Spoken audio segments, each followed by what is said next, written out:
So your one is going to crackle every time you move it. So the best thing to do would be to turn it off before you move it, or if you're going to, turn it off if you're going to move it, basically. Okay, thank That's you. all right. Yeah.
Thank you all for joining us tonight.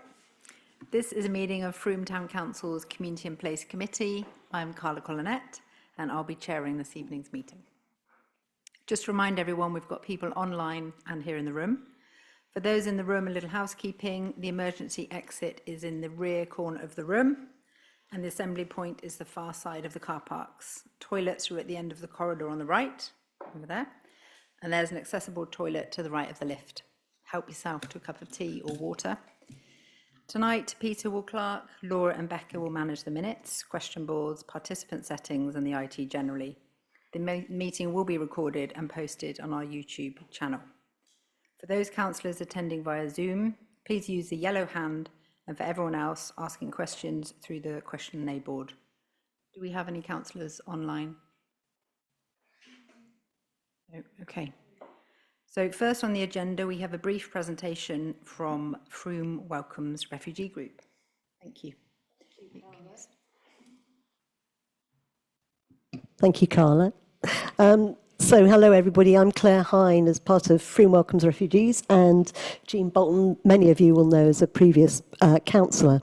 We've been invited here by Frome Town Council, which is great, to tell you all about Frome Welcomes Refugees. And we want to take this opportunity to ask you, the council, if you would consider becoming a council of sanctuary, and we'll explain that as we go along.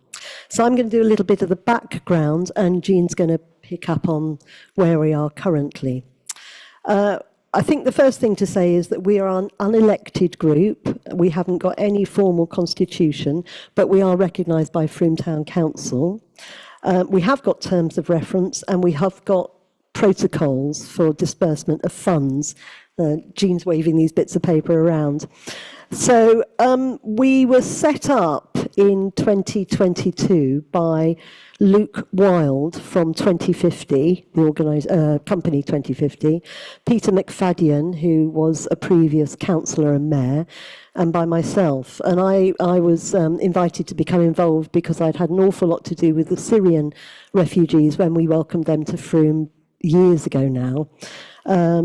And we came together in 2022, in February 2022 to be exact.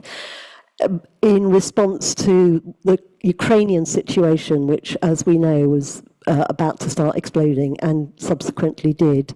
And the reason we came together with Peter, myself and Luke is because Luke Wild had got colleagues in the Ukraine, both Ukrainian colleagues and from other nationalities. And so he approached Peter and myself saying, what can we do here in Frome? And I should say the Town Council has very generously been sort of involved in those early days by supporting us. In fact, we had a big meeting here with huge numbers of the public who attended, and probably some of you here. So as I say, we're not elected in any way. I should also say that Sarah Williams, the business manager here, attended in the early days. So there's been a good link with the Town Council. So what Frome Welcomes Refugees did in the early days was we set up a big support network for hosts and for guests. And it was really important that the hosts were supported in as far as we could, being the three of us, with big diaries and even bigger contact lists, as well as the hosts. So it was a sort of two-prong attack. The thing that we did very rapidly, because of the connections that we all have over town, was to put together an information and welcome pack for, well, actually, I think really for hosts as well as for guests, but predominantly for the guests. And it was information about health and transport and employment and benefits and schools and banking, how to get hold of uniforms, how to be linked in with Fair Frome, and language lessons, which were hugely important. And unbelievable numbers of people came forward offering their help right across town. And that was all administered through the Luke's organisation 2050, who he very generously gave a lot of admin time to it. So that was fantastic. We had, for example, you know, we identified that the Ukrainian guests, while they were being incredibly welcomed into people's homes, also needed a place to gather for themselves, by themselves, so that they could use their own birth language and talk to each other about their experiences. So the Cheese and Grain were incredibly helpful and very generous, in fact, in allowing that to happen there. We had WhatsApp groups, summer schools for languages, and so on and so on. There was also a massive amount of money that came in from the town. Some of it was organised by the Frome Town Council. It was a GoFundMe sort of thing, wasn't it? Plus the Rotary and various other means. And that's really where Frome Welcomes Refugees Advisory Group came together, because we were administering those funds with Rotary, and that was really important because Rotary have got all the systems in place and can guide us through what can and can't happen very, very carefully. So we're very indebted to Frome Rotary. I should also say, Anita, I didn't tell you who's on the group at the moment. So it's Anita, town councillor, always massively supportive. Lenka from Fair Frome, Justin from Frome Twinning Association, Norman Elmer from the Rotary, who's also the treasurer, Jean and myself. So that's who we currently are. Pardon? Oh, and Arena, sorry, thank you. Yeah, because she's a worker, and we have no absolutely. I think we're always very careful about keeping our role as an advisory group. She's not on the advisory yes, group. she comes to the meetings because that's for the town council staff, and she's a fantastic asset. I mean, I'm sure all of you probably know, but I'm going to say it anyways, that she is Ukrainian.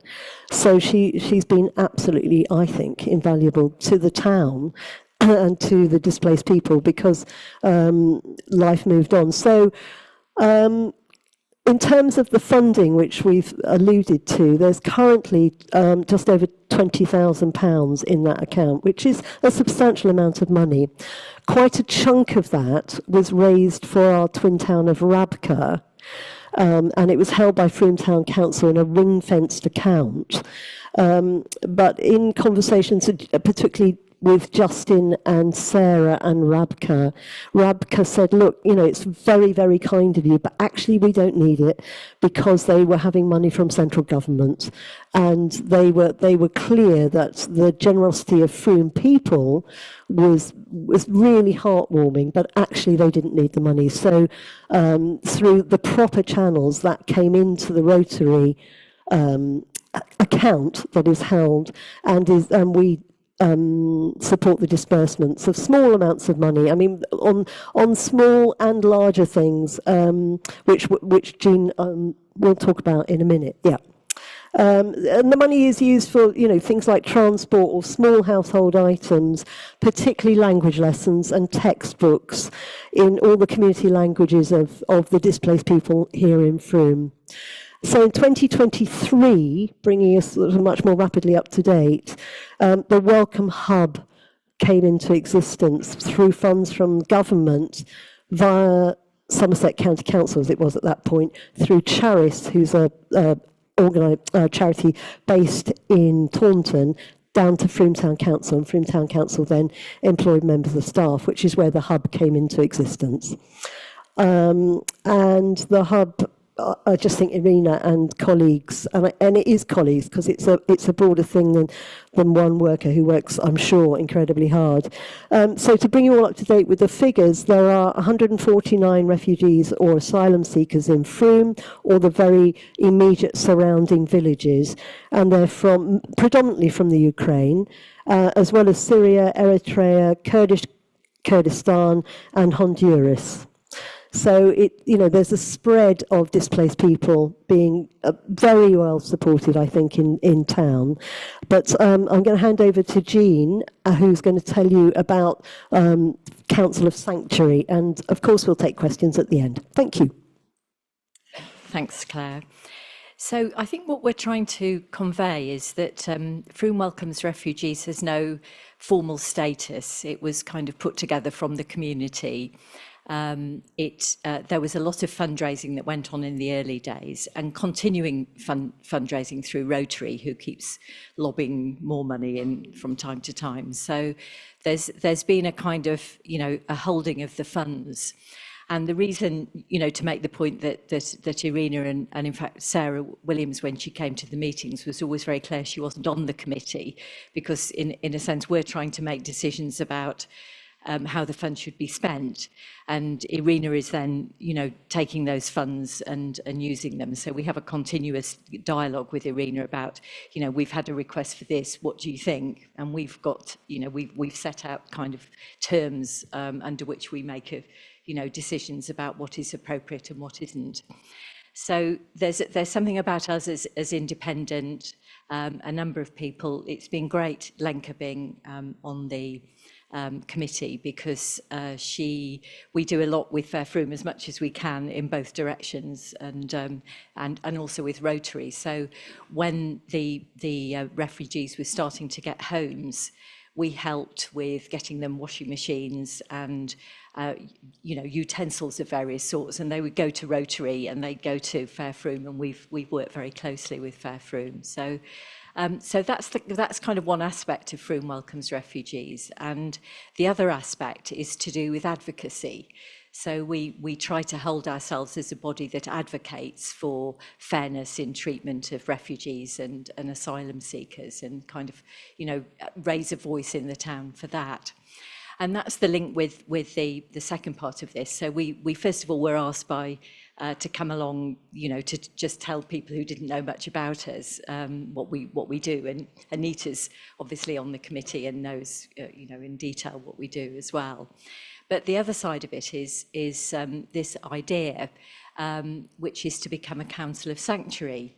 And it was something that Nikki discovered and brought to us as Frome Welcomes Refugees.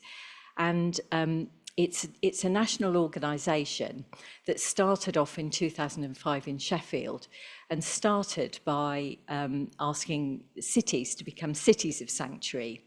And then they decided to kind of move away from that and to look at councils of sanctuary. And there are currently 100 councils in the UK, including Taunton.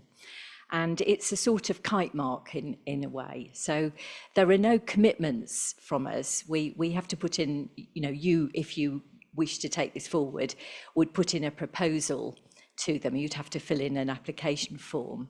But we can tell you, having looked at all this, that there's no way they wouldn't, we're already doing all the things they want councils to do. You're already doing things in supporting us. So it's really a question of it would be identifying and promoting the work. It's recognising the work that's already being done here. It doesn't have any financial commitments other than, I think it costs £150 for 3 years, and then you get reassessed and it's renewed. But it's obviously an opportunity to get access to new ideas, benchmarking, networking with other councils. It's an opportunity to add a voice around refugees and fairness and asylum seekers in a national, to have a national voice. And it seems to open up new channels of funding as well. Taunton have used their status to actually be able to apply for more funding. So all we're here to say really is, here's us, we beaver along, another voluntary group in Frome doing its bit. We are closely involved with the council, and we'd be delighted if you would consider as a council applying to become a council of sanctuary, and we hope it fits with your, we're sure it fits with your values, and it would really just endorse what we're already doing. It doesn't have any underlying commitments that are hidden there. So thank you very much for your attention, and happy to take any questions. Jean, it's probably, is it worth saying that although it's only 100... I was just thinking it might be worth saying that even though we're talking about a very small commitment of £150 a year, that's something we as a group are happy to fund. We could do, yes. It would, that money is there to support refugees, and most of it goes, directly to, to pay for things for refugees. So it's kind of up to you. We wouldn't say no, but you may feel that's something that's part of what the town council themselves would want to fund. But we certainly wouldn't say no if you asked us to fund it, I suspect. We'd have a committee meeting, obviously, and vote. And thank you, first of all, thank you so much for coming and sharing that information with us. Like you said, some of us will know that, some of us will know some of it, but not that level of detail. So just to clarify, we're not here to make that decision of whether we will go for being a council of sanctuary tonight. But one of the reasons we also invited you to come in so that you could tell us a bit more about it, and that councillors and anybody else had an opportunity to ask questions while they're here. And I think we have a question from... Yeah, hi Jean. What is the process for getting the accreditation? Well, as far as I know, having read the website, and you'd obviously need to do it yourself. I think it's just a kind of simple application where it says, this is what we're doing as a town, and this is what we're doing, this is how we're supporting this. And obviously the town council, you have the Welcome Hub. You've fundraised for this. You've supported us in this work since 2022. So I think you just bung it on a form, and then they say yes. I don't think it's very onerous. Jean, can I just ask, what value does becoming a council of sanctuary add to us and to your group? I think it's a recognition. I mean, Frome Frome is very good at supporting, groups that are marginalised in a variety of ways. So it would be another kudos point for Frome, and you're already doing it. So why not get recognised? I think it would be really interesting to be part of a national network. I mean, Claire and I and others have talked about it. It would be I would quite like to go along and, tell people what we're doing here and see what more we could do. And, we might be able to influence the national agenda, which I think is interesting. You might be able to around this. So I think it gives kudos to what you're already doing. And I think, the town council and the town are doing a lot around this. 149 refugees, and when we had a lot of families, we supported those families, and people were incredibly generous in coming forward. So I think it's a recognition to the town and the town council, and an opportunity to influence. Yeah, I would agree with all of that. I also have a question. You see, as I have the mic, I'm going to pass it to me. Actually, it was more of a response. So I also see it as an opportunity to raise the flag at a time where there is increased racism and polarisation in our town, in the same way that we have done with the white ribbon for violence against women and girls. This is also us saying that we are a welcoming place. We are a place of sanctuary for all people. And that's a visible symbol that we can easily do. Nick. Don't take this the wrong way, but I was asked by some people last weekend, aren't we a town council that's good at virtue signalling? And this is virtue signalling. Isn't this something that could be interpreted that way? We're very small. I just had a quick look at the other sanctuary cities or towns. We're the smallest by a long way, aren't we, in terms of population? I guess it goes to what having that title does it do for the 149 people who need our support? I don't think it would do anything for the people that we're supporting. I think that we're doing it anyway. So I don't feel personally it's virtue, whatever you said, signalling. I think it's recognising what we're doing. I think it would be interesting, isn't Frome always leading as a small town in a variety of ways? We punch above our weight, look at the community fridge, and the way we started things there, and community cars, and, there's all sorts of ways when we're small, but we show other small towns that they can still do these things. So for me, I don't, it's a reason. I can imagine some people would say that, but it wouldn't sit with me. Just very quickly, hi Jean, hi Claire. To kind of pick up on what you're saying, I hear that virtue signalling. I don't know if I necessarily agree, but I'm wondering if it might be a good time for us as councillors just to review how we do support refugees and displaced people in the town, and just use it as an opportunity to just make sure that we're aligned and that we're doing everything that we feel should be done in support of the work that you're doing, but also a bit more broadly. Might move it from just being a kite mark into something that we could actually action. Yeah, and Rachel and Lucy are not here, but also what I've noticed with the white ribbon accreditation is it, as Jean mentioned, this is also opening up to a whole network of other things that potentially we could do that we've also learned through the white ribbon process, and also the opportunity for comms around what we're already doing, which potentially the town doesn't know, and potentially other people that need support don't know.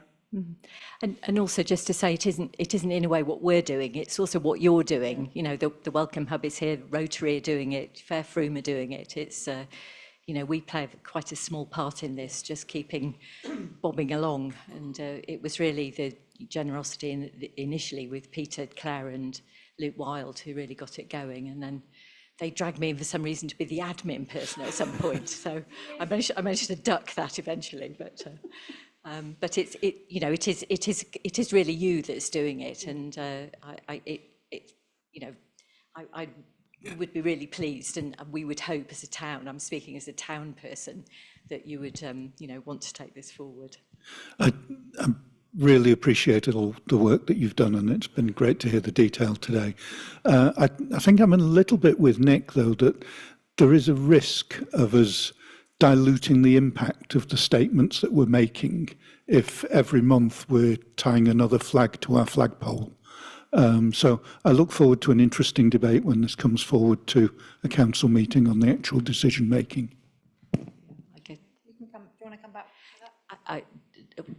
That rests with you. I would be disappointed, and yes, I would be disappointed and probably say so. But let's just hope you won't. I'm playing devil's advocate to a point.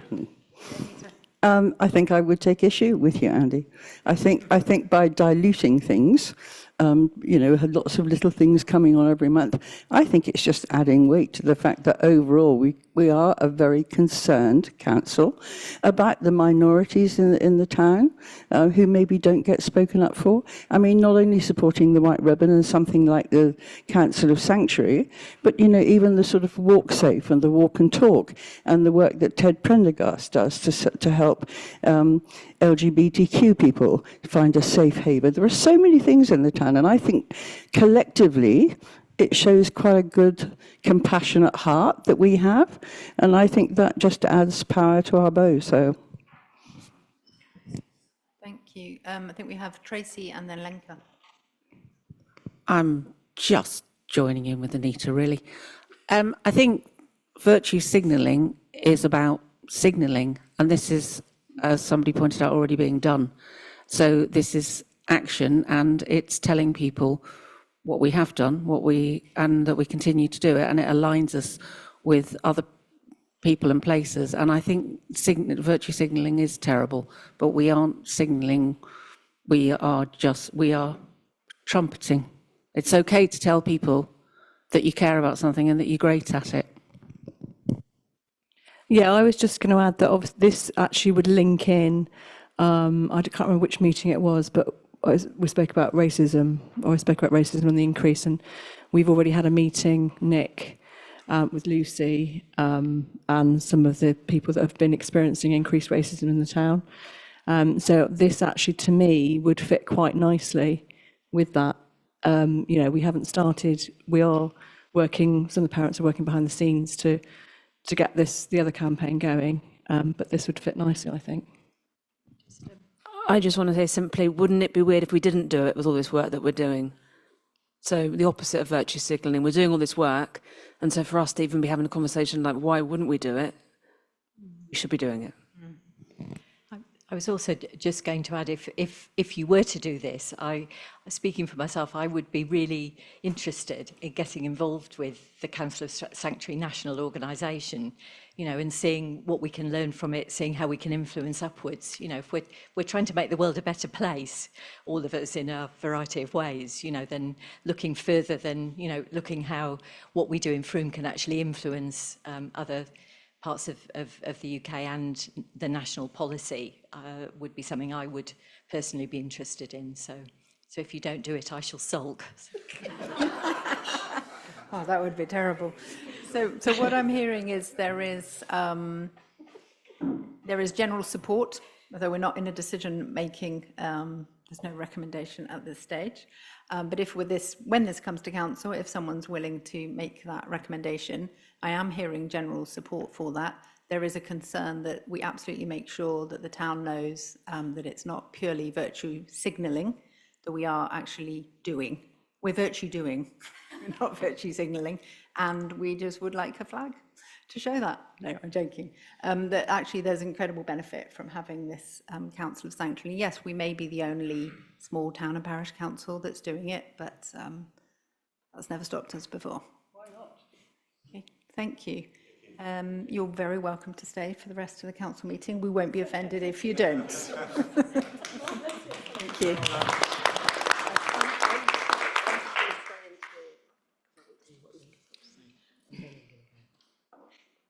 Just stay for, I want to hear Lenka.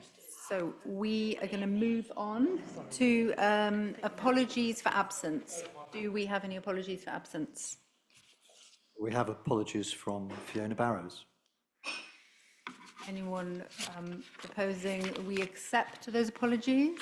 I'll take a proposing from Lindsay, second from Lisa. All in favour?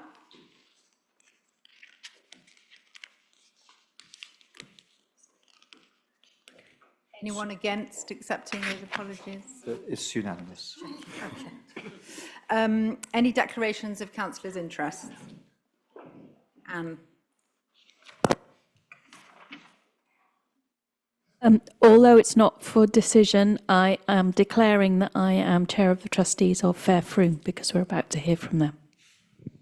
Thank you. It's other registrable interest. Well done. Thank you. We also need to vote to accept the minutes of the last meeting on 1st of October. Proposing Anne Hills, seconding Mark Dorrington. Then you don't need to vote. So I'm not abstaining or objecting. Nick? Do we not have the actions updated from those minutes? Do we normally do that? I can provide a bit of an update if you wish on those actions. Not in any great detail, but I can confirm that Rachel Griffin is working on a marketing and communication strategy and working on a new website. So those actions are being taken forward. And the next action, which is identified, which relates to an events process, is on the agenda for this meeting for you to consider. And the white ribbon accreditation is being taken forward, and we're now accredited. One other one. The last one relates to mitigation, and you'll be pleased to hear when we come to the work programme updates that we have addressed the issue of mitigation. Thank you very much. Thanks. Okay. Okay. Voting in favour of accepting the minutes from last meeting.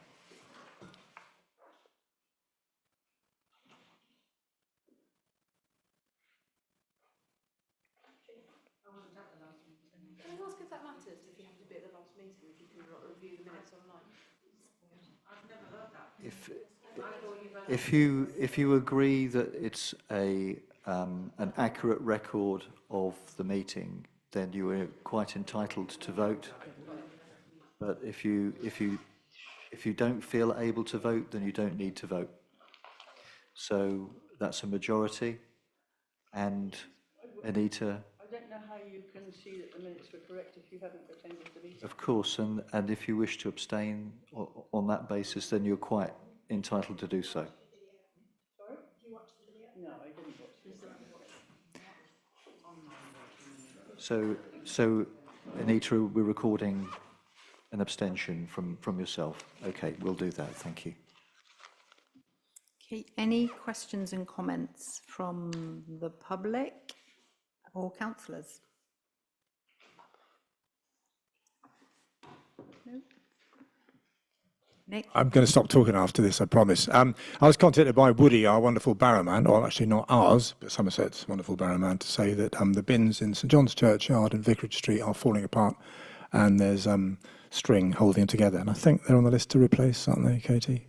Yeah, I told them we were on it. Yeah, okay, fine. Okay, thank you. I'll surrender the microphone now. You don't have to. Any other questions? Okay, so now we're moving on to the fourth item on the agenda, a verbal update from Fair Froome.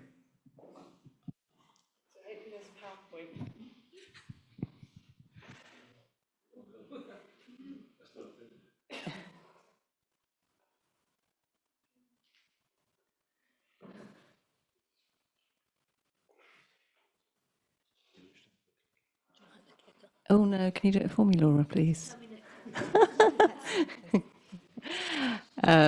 I'm Lenka from Fair Froome, if there's anyone that doesn't know me. Next slide, please. So first of all, a huge thank you from Fair Froome for giving us £15,000 this financial year. And just going to run through how we've spent the money. So we'll go on to the next.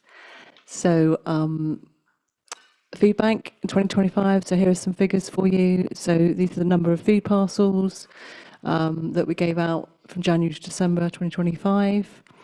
So we give out packed, pre-packed parcels, and we buy fresh milk, dairies, that's butter, cheese and eggs to go alongside the food parcels. Obviously, we always ask people if they've got any dietary requirements. We meet those needs. They have extra toiletries, things like nappies, formula milk. We also give out vouchers for the fruit and veg shop in town, SK. Obviously, different sizes to number of people. So last April, we did have to make cuts across all our projects due to rising costs and less funding. So we decided to finish doing the vouchers for the butchers and the bakery in April. And the next one. This is just a lovely picture to show you that we have a wonderful community garden, and we took part in Hidden Gardens, Andy, didn't we? And we're doing it again this year, yeah. We had, although it was a really boiling hot weekend, it was lovely that we had lots of people come that wouldn't normally have, and we are very hidden. So if you haven't been to us before, please come up. And you can see we ran some holiday activities, the children made birdhouses, and tables, and we grew lots of fruit and veg, and just lovely for someone to come out into the garden who lives in a flat and be able to pick and see where something grows. It's not actually wrapped in plastic in a supermarket, so that's just nice. Next one, please. Food at 5, so that's one of our most expensive projects. So we've been running that since 2019. 3 times a week, so Mondays at the Key Centre, Wednesdays at the Cricket Club, and Thursdays at Trinity Church Hall. We have a Purple Elephant support worker there to provide activities and support for parents. So we're a warm space at the moment, so you open at 4:30. People have a nice cup of tea. It's all volunteer-led. Hot meal. Lots of people have takeaways that don't feel comfortable, staying. Or the other people in their family might not be able to get out. And all our volunteers are really well trained. They also have done sessions with Let's Talk to offer them that support around boundaries. And everyone's welcome to those Food at 5 sessions, and it's great to have them in the 3 areas of the town so that communities are really mixing together. Next one, please. Holiday lunches, so we run this in partnership with Purple Elephant, so that's 3 days a week, every school holiday. Purple Elephant provide the activities and we provide the food. So it's always provide fruit and a variety of different foods. Hot meals, sometimes they might go out on trips outside Frome, so we'll provide a packed lunch, and we also have done barbecues in the summer in different areas of town. Thanks. So the community pantry, so when we moved up onto the trading estate, so we run the community pantry behind here in the Elliott building every Tuesday. We've got 70. We've actually built up capacity in the pantry, so we've now got 77 members, and it's really successful. Again, we've got Purple Elephant support worker there. We have energy advisor there once a month from the team here. And lots of signposting goes on, and it's really become really successful with moving people away from the food bank, being able to budget and come every week and do their low-cost shop.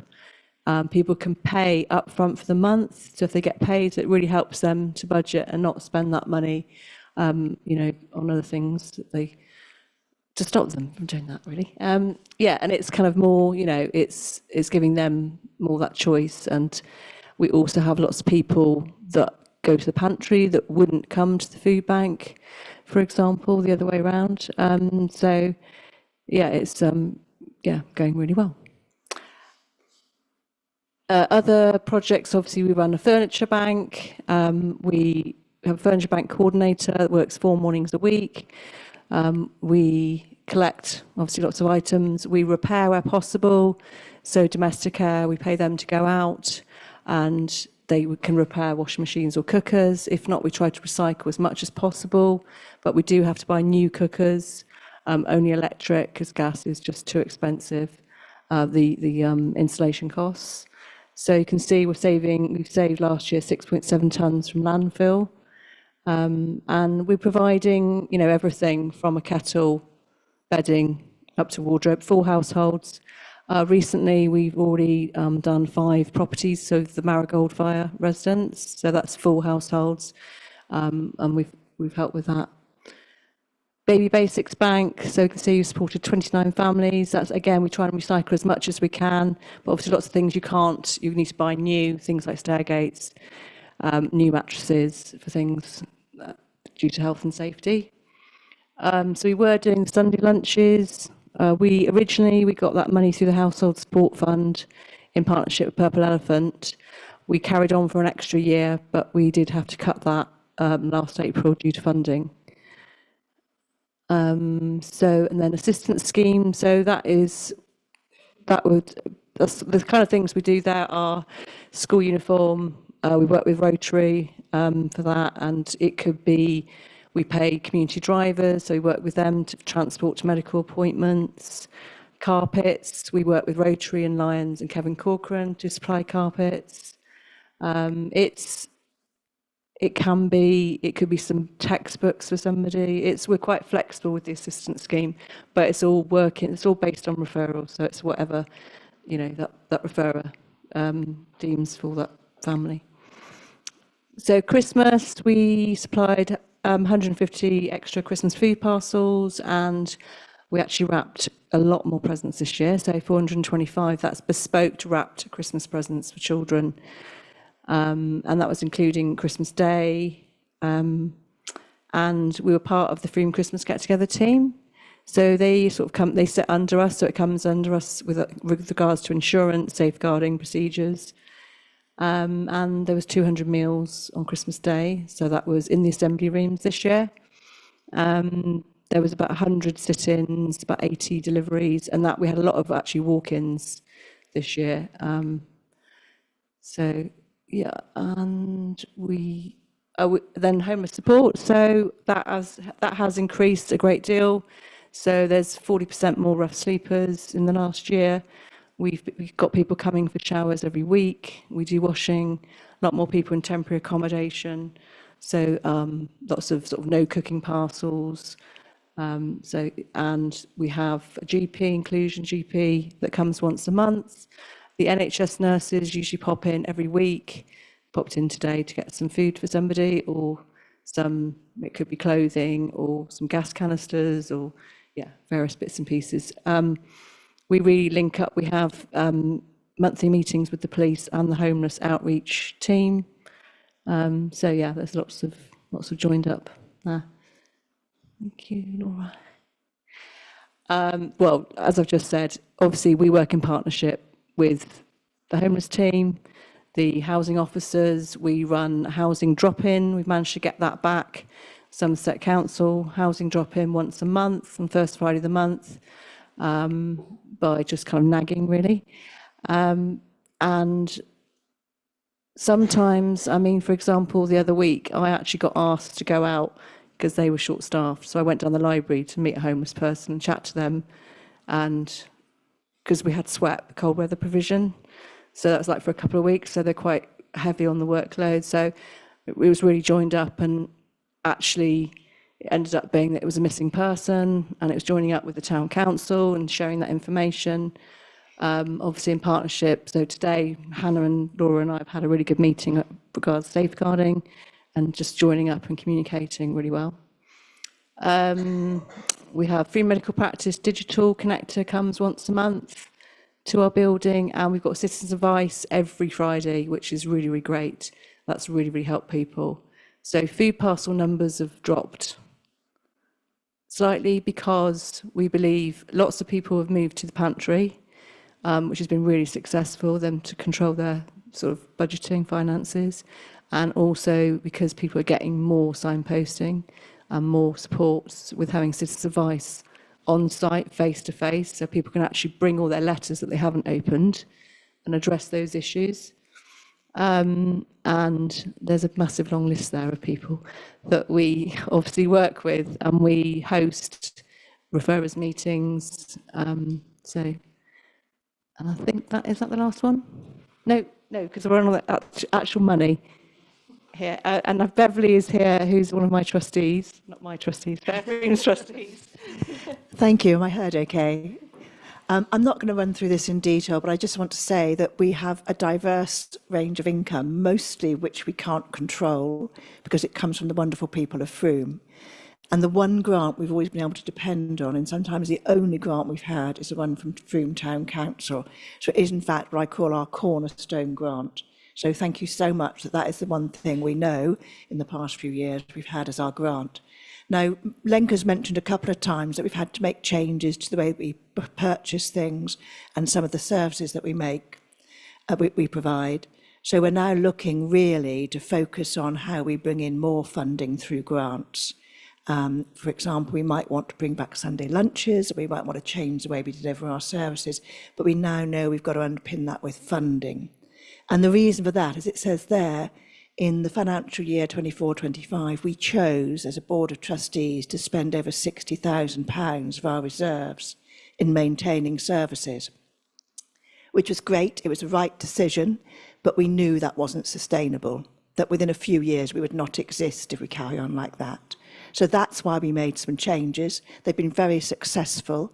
And I have to say the only reason they've been successful is because our staff, Lenka and Rebecca and Nick, have been fantastic in making them work without it being a problem or an impact on the way that people perceive what they are receiving from us. So fantastic work. We've turned it around. We're no longer spending huge amounts of our reserves, but we are still delivering fantastic services. And those are just some of the headline finances about the direct costs of what it costs to run some of our services. And I'm happy to take any questions along with Lenka. Thank you so much for coming. And I think I can speak for everybody. It's incredibly heartening to hear all the work you're doing, and also quite saddening to know that we have to do that in our town. So thank you. Questions and comments, and what I would encourage is, it's kind of a little bit hard for me to, particularly you, Andy, so do jump in if you haven't caught my eye, then do jump in. Lisa, do use the mic though, because we are online. Yeah, thank you for that. And I just want to echo what you've just said about it. The work that you're doing is great, but really sad that that has to happen at that level. I'm just really interested in the suggestion that there's been a greater need for your services. We know that the average income in Frome for two households is around 46,000, which after tax is about 33 grand a year, which once you start paying for bills and housing and things like that, it's not a lot. So I'm just wondering if you've seen a recent rise, and if it's a different demographic who are using your services, because we know that Somerset County Council will be raising their council tax, and we're in the process of setting our budget as well. So as a councillor, I'm just really interested in kind of where the need is and what you're seeing. What we're seeing is more complex cases of people coming in. We're seeing, so housing is the biggest issue. So we've seen more evictions. We've seen private rental prices going up, which has meant more evictions. Well, people paying higher rent, so therefore they're struggling with everything else. People this year have had to start paying council tax. Some people because they got rid of the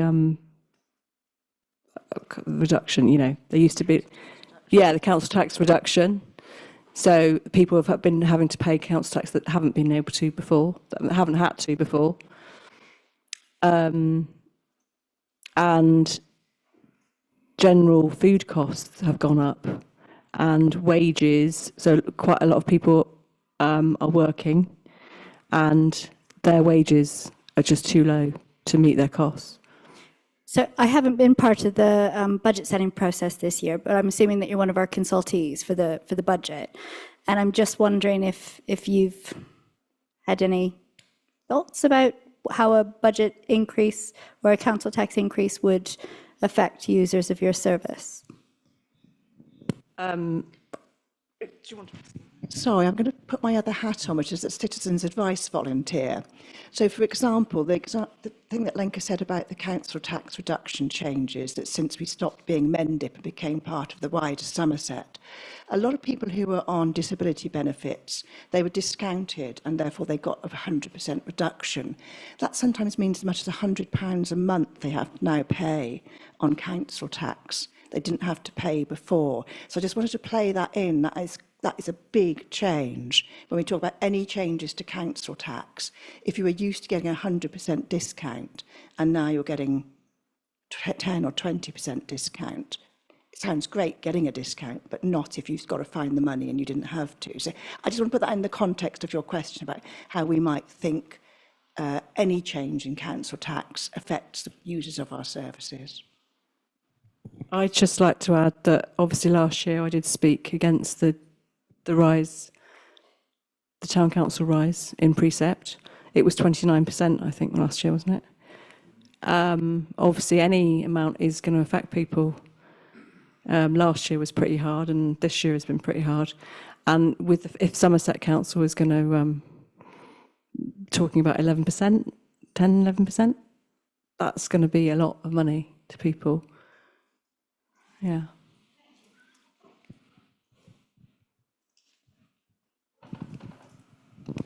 Can I just ask, do you work in discussion or cohort with other local food banks in the surrounding towns? I'm thinking, for instance, over at Westbury, I know there's quite an active one there, and they sometimes have surpluses that they're trying to get rid of, excess pasta or something. Do you have any of those conversations? We have loads of pasta. We're part of the Independent Food Aid Network. So you've got the Trustful Trust that run lots of food banks, Independent Food Aid Network, so we link into them. They collect all the data and all the information that actually goes to government and that to change policy. We have been helping Colford Food Bank set up. So they've done a couple of visits. They finally are official since the 1st of December. So that's really great news because that's been really kind of under the radar and now it's all official. They got a grant to set up and, we have been covering Colford. We have been helping a lot. There's a lot of deprivation there. Okay. So that's really going to help us actually. Thanks.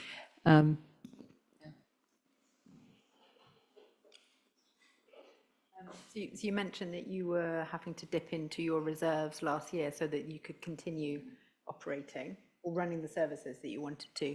Can you give us a sense of how healthy your reserves are now? And in terms of, we have a certain amount that we have to keep as reserves that if something were to happen that we know that we can keep running for a certain number of months. What are your reserves and what's your So our stated reserves policy is that because we don't have any guaranteed income at all, other than, I know we aren't guaranteed our Frome Town grant, but that has been our one regular thing. We keep a year's running cost. And that seems very high, but having worked with other charities during COVID, the people that had 3 months reserves did not do very well and did not survive. And as I say, those are people who had grants and annual income that they could rely on. And that's, as I say, we are so pleased that people of Frome support us to the extent that they do, but it also means that if they decide that 1 month they're going to stop their direct debit or they're not going to put their money into the tin or whatever, we have no control over that. So that's why our reserves are set. We try and keep at least a year's running costs. And for a while, we also tried to keep a bit extra because we felt that the cost of living crisis meant that our outgoings were uncertain. For example, if 1 week people don't put as much food into the food bank, we still need to be giving out the same amount. So it's quite a balancing act between having enough money to keep going and not holding too much in reserves. And that's the one we're playing. And that's why, as I say, we chose for the 1 year only to spend some of our reserves, but we've now decided we need to hold about where we are. I hope that answers your question. Can I just add to that, for example, if something happened again like COVID, we were the only people that were open. So everybody shut down. We continued. So we continued to run the food bank here outside. We continued food at 5 outside. So we have to be ready for anything that could happen. And the world's quite unpredictable at the moment. So it could happen.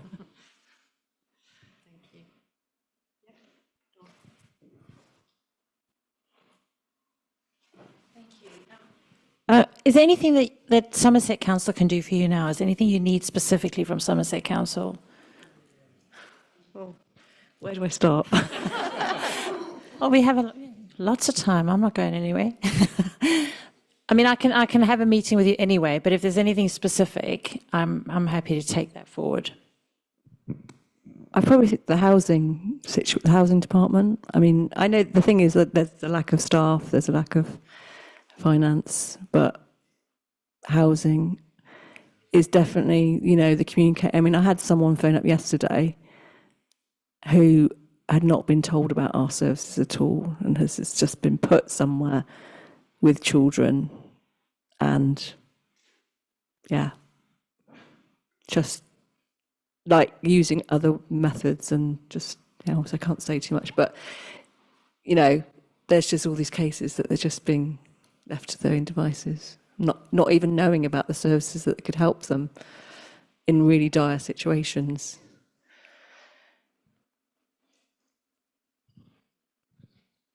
Oh, council tax reduction, yes.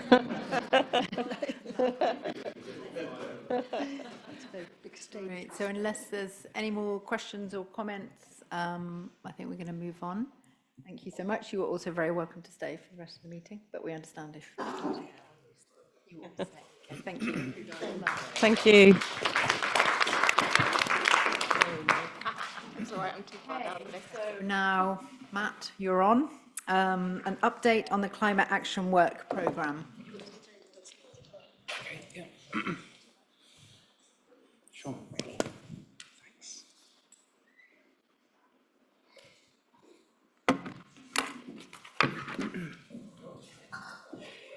Good evening, everyone. I'm Matt, the Climate Action Lead at Frome Town Council. So this evening, I'm going to give a short climate update. What's the climate doing? And then run through our three main areas of work, which are engagement, mitigation, and adaptation. And then going to run through the updates to the work programme for 2026.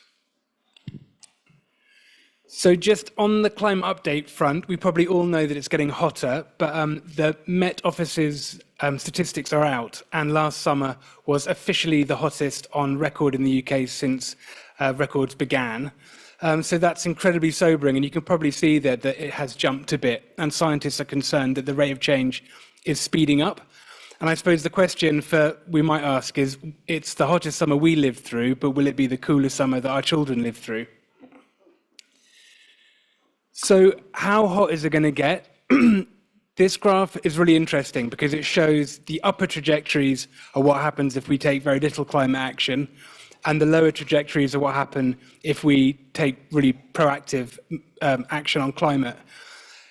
Scientists are pretty much in agreement now that the 1.5 degrees that was agreed in the Paris Accord has been blown out the water. We're not gonna get there. It's probably gonna, if we're really good, we might just come in below 2 degrees. That's called the optimistic scenario. And if the planet warms up by 2 degrees, things will still change a lot, but hopefully it won't be catastrophic or really bad. If the temperature change of the planet was more at the 3 degree or above, things could be really extremely bad indeed. So when I look at this, I think kind of two things. The first thing is we really want Frome to be able to hold its head up high, and we want to contribute to the optimistic scenario. So that means that we want to keep bringing our emissions down as much as we can. And then the other thing is that we just have to be realistic and accept the fact that it's getting warmer and we need to adapt to the changes that are happening.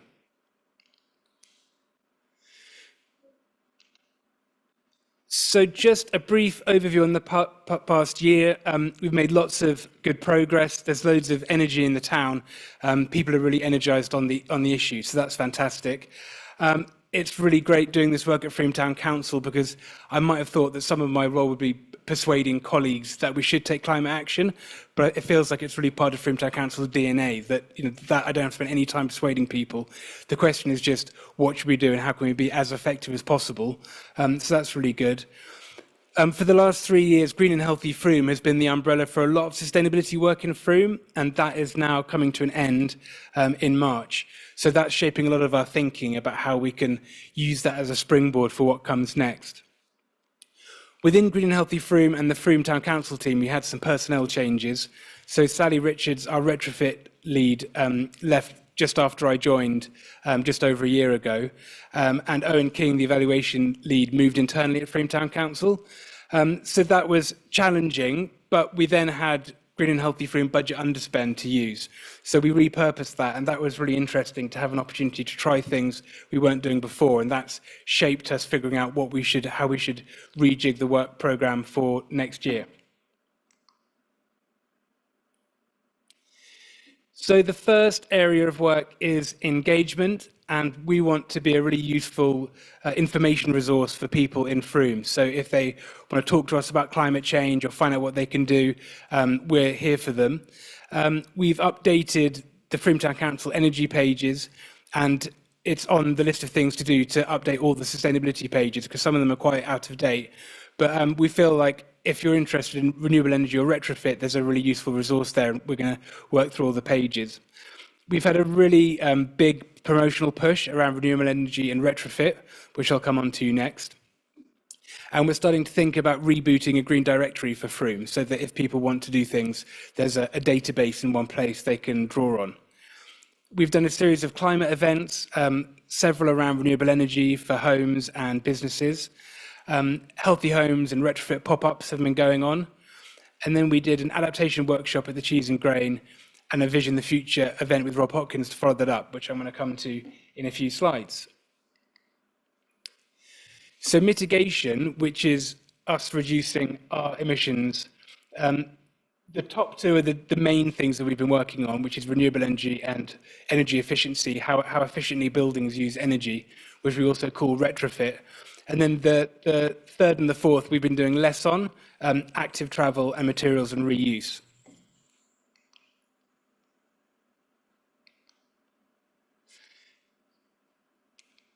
So in terms of renewable energy, we created this brand, which is a sister for Keep It Frome. You'll recognize, I'm sure, the same designer behind it. And we did a leaflet drop in the Frome Times. So we reached 12,000 plus households. This area of work started because we wanted to address why so many of the big roofs in the industrial estates don't have solar panels on, which are kind of conversations with businesses. And that's actually, of the whole part of Solar and Beyond, has been kind of the stickiest, because what we've discovered is that many of the businesses in the warehouses don't own the buildings. And then it's quite hard to get through to the landlords, and I think the landlords are quite happy with their business model, and it's kind of just too complicated for them to start thinking about solar on the roof. But we're not giving up. But we've found that we've got really good traction with households, and people are really interested. And it's not surprising, because the technology has really moved on, prices are down, payback periods are shorter. So for many homes, it works really well. So the third area for Solar and Beyond is communities. And we do that work primarily with Frico. And Frico have been going through a period of sort of transition and rebooting their website and how they work. So it's great working alongside them. And working with Frico, we've helped the Cheese and Grain put new solar panels on their roof, which has been really good. And a director of Frico, Will Reynolds, is working as our renewable energy coordinator. So that's really helped with making progress. One of the things that we're looking at is solar canopies for car parks.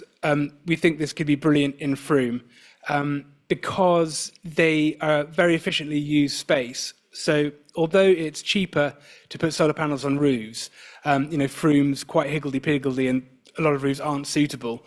But solar panels on car parks is a huge potential. And we've had a meeting with the energy person at Somerset Council talking about that. The blue seems to have got, oh, there, it's coming. So yeah, you can see there what a solar canopy looks like. And we were talking about, if it could work in the Cheese and Grain car park, and you get all the benefits. They can collect rainwater, they provide shelter and shade, and it could be quite good to have them over the markets. So it's great generating as much clean energy as possible, but we really also want to make sure that we're using it as efficiently as possible. So Healthy Homes, as part of Green Healthy Frome, we've been talking to lots of residents, and at one end of the spectrum, it's for people that might have coal damp homes and are struggling with their energy bills. There can be a lot of things they can do to bring their bills down and make their homes more warm with simple interventions like draft proofing, things like that, using appliances differently. And then through to the other end of the spectrum where people own their homes and want to invest money out of their savings, they can consider retrofitting their buildings, which could be insulating their attics or switching to solar panels and air source heat pumps. So as part of the budget reprofiling, Caroline Weisblum picked up some extra time going back to all the homes that were assessed for their energy efficiency, and then supporting them to figure out what they could do next, and what the best things for the home to do is. So the next area of work is adaptation, and we set up a partnership with Somerset Wildlife Trust, and they have a program called Act to Adapt, funded by the Somerset Rivers Authority. And in May, we did an adaptation workshop we were going to do it in this room, but it was so oversubscribed, we had to get a bigger venue. So there are 130 participants, which was amazing, and a lot of people came with loads of really, really good ideas. So we've been capturing them, and a plan of action is in development. The environment team do a lot of the suggestions were around planting trees and drainage and that kind of thing, and the environment team have quite advanced plans on those. So that is kind of being taken up by them. But we definitely need to develop plans for things like extreme heat events and flooding, and sort of emergency response to those kind of climate events which are likely to happen. So we followed up the adaptation workshop in October with a Vision the Future event with Rob Hopkins. Some people may know him. He's the founder of Transition Streets, and he's come to Frome several times in the past. But he does a very interesting daytime workshop where you sort of imagine what the town could be like in 2030 and 2050. And I think people really appreciated the chance to sort of set a positive vision of what we're trying to get to. I know a lot of that's happened already, but it was really useful for what we were doing. Rob's new book is called How to Fall in Love with the Future. And I think with this work, it's really good to sort of, a lot of the changes we want to make for climate change can actually make the town better, whether it's creating shade and planting trees in town or other things like that, and green economic growth. So we're definitely trying to keep the messaging positive and focus on good outcomes, not the doom and gloom scenarios. So in terms of funneling this into the new work programme, we have identified that the renewable energy work and home energy efficiency have really been getting traction and going well. So they're top priorities. And people, I know that it's something that's been talked about a lot, but getting a reuse centre for Frome feels more important than ever. And that was very much part of the Keep It Frome drive. So we really want to get that back up the agenda for next year. We've got all sorts of things happening to round off the end of Green and Healthy Frome. There will be a pop-up Imagine the Future shop in March in the centre of town, and lots of events. So we're hoping that will funnel energy into what comes next, and we're going to get lots of new sign-ups for retrofit and solar panels. And then we've got a whole series of engagement events coming up. We have an energy film on the 20th of February at the Merlin, which is going to be really good. Green Open Homes in development, and maybe even a wildlife parade. So it's going really well. And I guess the challenge for us is just to keep thinking, can we continue to lead the way on climate? Thank you.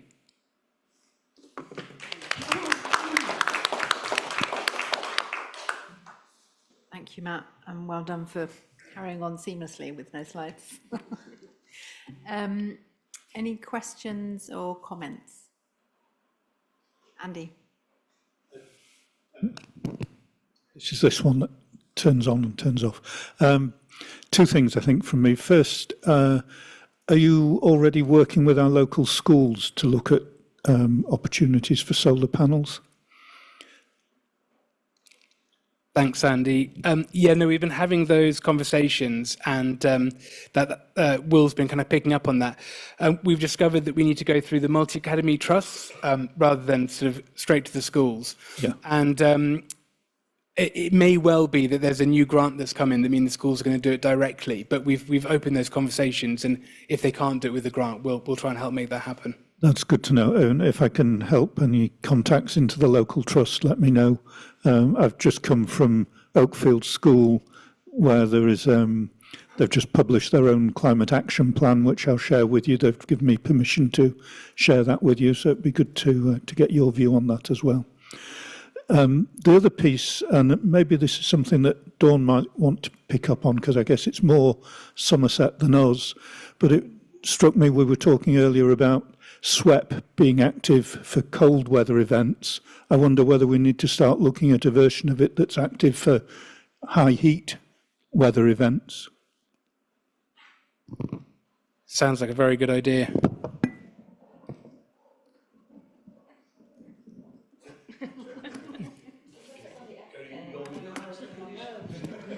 Is that a recognition, a yes, Dawn? You're going to set that up? No? I'll just make it happen. Yeah, just do it. While I have the mic, can I ask my next question? Sorry, just jumping in. Have you had any contact with CPRE? Because they do, they've got quite a big campaign called Rooftop Revolution, which is about trying to encourage organisations to consider the roofs, car parks, as you said, industrial estates, which are a real problem. And I know that the Commerce Park is desperate to get them, but again, they're stuck in that loop of the landlord doesn't feel he's going to benefit, you know, so it's all of that. And then water butts, I think, you know, I wasn't here when you had the Wessex Water tour. I don't know who went, but yeah, I mean, water butts will, if they managed well and the water doesn't just get drained from the roof back into the system, can have a huge impact on flooding, massive impact, and also just on our system. So I'm wondering if there's a water butt campaign that could be kind of considered at some point. Maybe go in with Proper Job and get some discounts, I don't know. But yeah, water butts would be brilliant to get water out of the system and prevent the flooding. Thanks, Dawn. On CPRE, we have been in touch with them, and you know they're really dedicated to stop solar panels go on fields, which I think, you know, it makes sense in many ways. And I think, yeah, we definitely want to do whatever we can to use roofs as much as we can. So it's a good nudge to get back in touch with them. On water butts, interestingly, the Cheese and Grain is interested in recycling rainwater, and I think that could be a really good sort of leading thing for a community building to do. And it's huge, and there is a climate impact as well of using lots of tap water. So I think doing more on water is a good suggestion.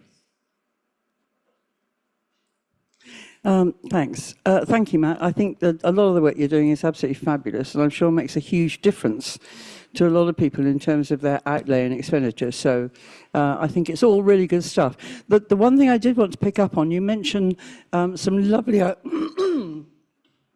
excuse me, some lovely ideas about events that you might put on to create better awareness and engagement, etc. And just as an aside, you know, one of the things we as councillors worry about is events that haven't been scheduled or costed. And I just wondered how much work has been done to think about the outcomes of some of those things and whether they've actually gone through the process properly. Thanks, Anita. I meet with Rachel weekly, and this has been a major point she's been making. And we're all going to put our event proposals through the new system. So that's definitely flagged. Thank you. I think we have a list coming. Steve, Mark, Tracy.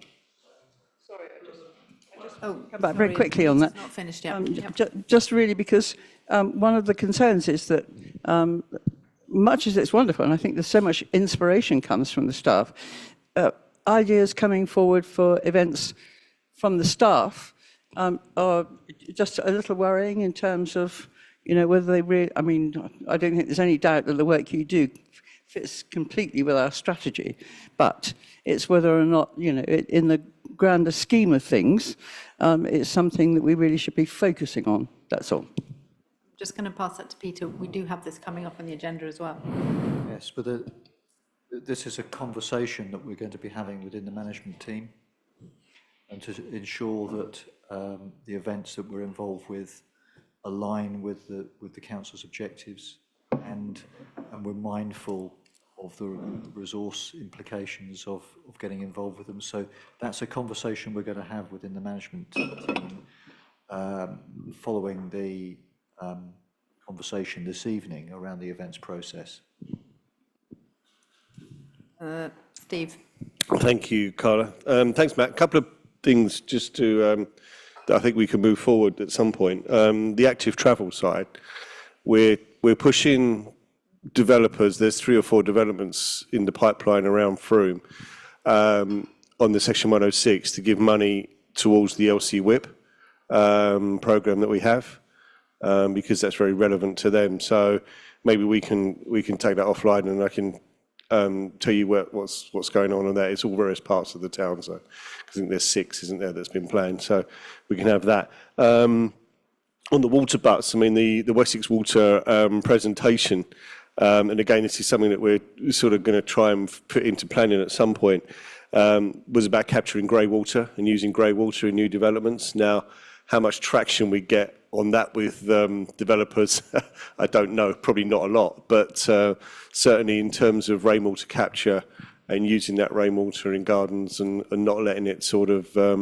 just run straight into rivers and flooding, I think is something that we can push forward with Section 106 agreements going forward for new developments. So I think there's a couple of areas there we can keep an eye on, both from the planning side and the climate change side.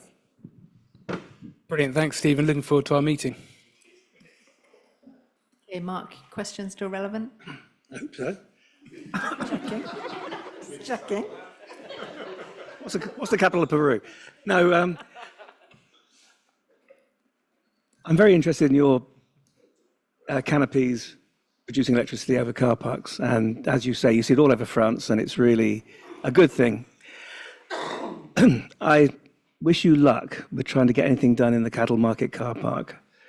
We've tried over the years to get lots of things done there, even planting trees. We offer to put trees in portable baskets. The previous Mendip Council have always resisted that, insofar as they say, well, we might want to build on it one day. So I wish you luck on that, because I would like to see that, those canopies in that car park. That'd be an excellent idea. They will also argue that while it hosts a fun fair once a year, if not more often, every time we've tried to do something with that car park, we've been knocked back. So may I ask that Somerset Council, you got a lot to sort out tonight, Dawn. But hopefully, I wish you luck with that. But expect some knockbacks, but try and hopefully with a change of administration of that car park, we can get a bit further. Thanks for the dose of reality. And we may have to look at other car parks. But I mean, there's lots of car parks in Frome. Thank you. Tracy? This wasn't my original point. I'll come to my original point. But actually, the car park that serves the Merlin, the leisure centre and the school might be worth while you're having multi-academy conversations and things, that possibly. Because I don't think anybody's planning on building on there. Good suggestion, thanks. Yes, so what I put my hand up about before was when you were talking about events. I work, one of the jobs I do is I work for the Merlin. You mentioned about the film that's coming up, and we were also talking about being careful about costs around events as a council. So it's a pretty cost neutral event, really, I think, the showing of the film, because the cost to hire the spaces at a community price, and then people pay to go and see the film, a really low thing. I think it's a £5 or something. I've had the privilege of seeing bits of the film already because of being on the marketing side, and it looks really fun, really exciting, really interesting. And I think to just help keep that momentum, to engage people, it just looks, it's about the power really of what happens when a community comes together. And that it's going to be a maximum of 240 people in there. But those small events or something like that, I really encourage people to have a look at doing that, because it's probably, if you've got a £5, it's definitely, I would say worth a £5 for the level of education and engagement. Linka. Hi. Yeah, I was so regarding like the events coming up and also the change, and you mentioned Caroline. I'm not sure if her work's finishing. I'm speaking sort of from the people following my talk. You know, those people that we work with. What plans you have for engaging with them, and will there still be like the energy advice sessions, which have really been invaluable for our clients? Thanks, Lenka. Yes, so the plan in next year's work programme is to keep the Healthy Homes work going and keep Caroline going at the rate she is. So that will be going to council next month. Question. Oh, I just wanted to do a plug actually for the Healthy Aging event, which has been put on by one of our volunteers, Miranda. That's one at the Assembly Rooms on 31st of January. So that's for kind of focused towards age 65 plus, because that's a vulnerable group that could be affected, especially with the heat that you mentioned, like having sort of swept the opposite. So just to plug that, it's open to other people of other ages, so because it might be quite interesting, especially for councillors to go along to that. Thank you. Probably all old enough to go. I was just going to ask my question. So the retrofit assessments that you do, can people in the villages use them, or is it just for Frome? It's just for Frome. Okay. And the other question was the reuse centre. What would you say are the most significant barriers? I think the major barriers have been the lack of an obvious building to do it in, and something large enough that might be sort of on a trading estate, perhaps near the tip. And then, the other big one is the money to do it. So we have been looking at the possibility of doing a feasibility assessment, and we'd be scoping out where, how it all work, the business plan, and also looking at sources of funding and possible locations for it. Nick. I did promise not to ask any more questions, but I was about the other subject. Really interesting, Matt. It's a really tough subject. I really liked the adaptation workshop last year. That was really good. One of the things that came out at a previous meeting was, as a town, we're only in control of about 10% of our carbon footprint. Everything else is kind of done to us, which is really quite depressing in a way and quite hard. But I know we put a lot of resource and Green Healthy Futures has funded, but the retrofit process, how do we evaluate that success? Because we can go and say to people, look, if you put various things in your house, better insulation and so on, it will make a difference. But how do we know all those visits? Have they led to people doing stuff? Is there a way to measure that? Yes, so evaluation's always been a major part of Green and Healthy Frome. So we have those processes in place. And right from when we dialed up the amount of retrofit advice we were giving with Caroline, she's been very diligently kind of measuring. We have a big spreadsheet recording it. And we're really confident that the interventions are saving people in Frome money and helping people, and also reducing carbon emissions. Yeah, so it does feel like it's something that's definitely having tangible impact. Know what that looks like? Can we do calculations? Can we say how many people have actually fitted extra insulation, those sort of things? Yeah. So that is exactly what Caroline's looking at, and we know. I mean, on the slide previously, we have measures of how much money people have been saving and how much the interventions, like how much insulation has been added and things like that. So we know that the energy usage has gone down in those homes. Okay. Thanks very much. Thanks. If I can add, we have commissioned an evaluation report on the whole of Green and Healthy Frome as a programme, and that's being worked on at the moment. And when that's published, when do we think that will be published, Matt?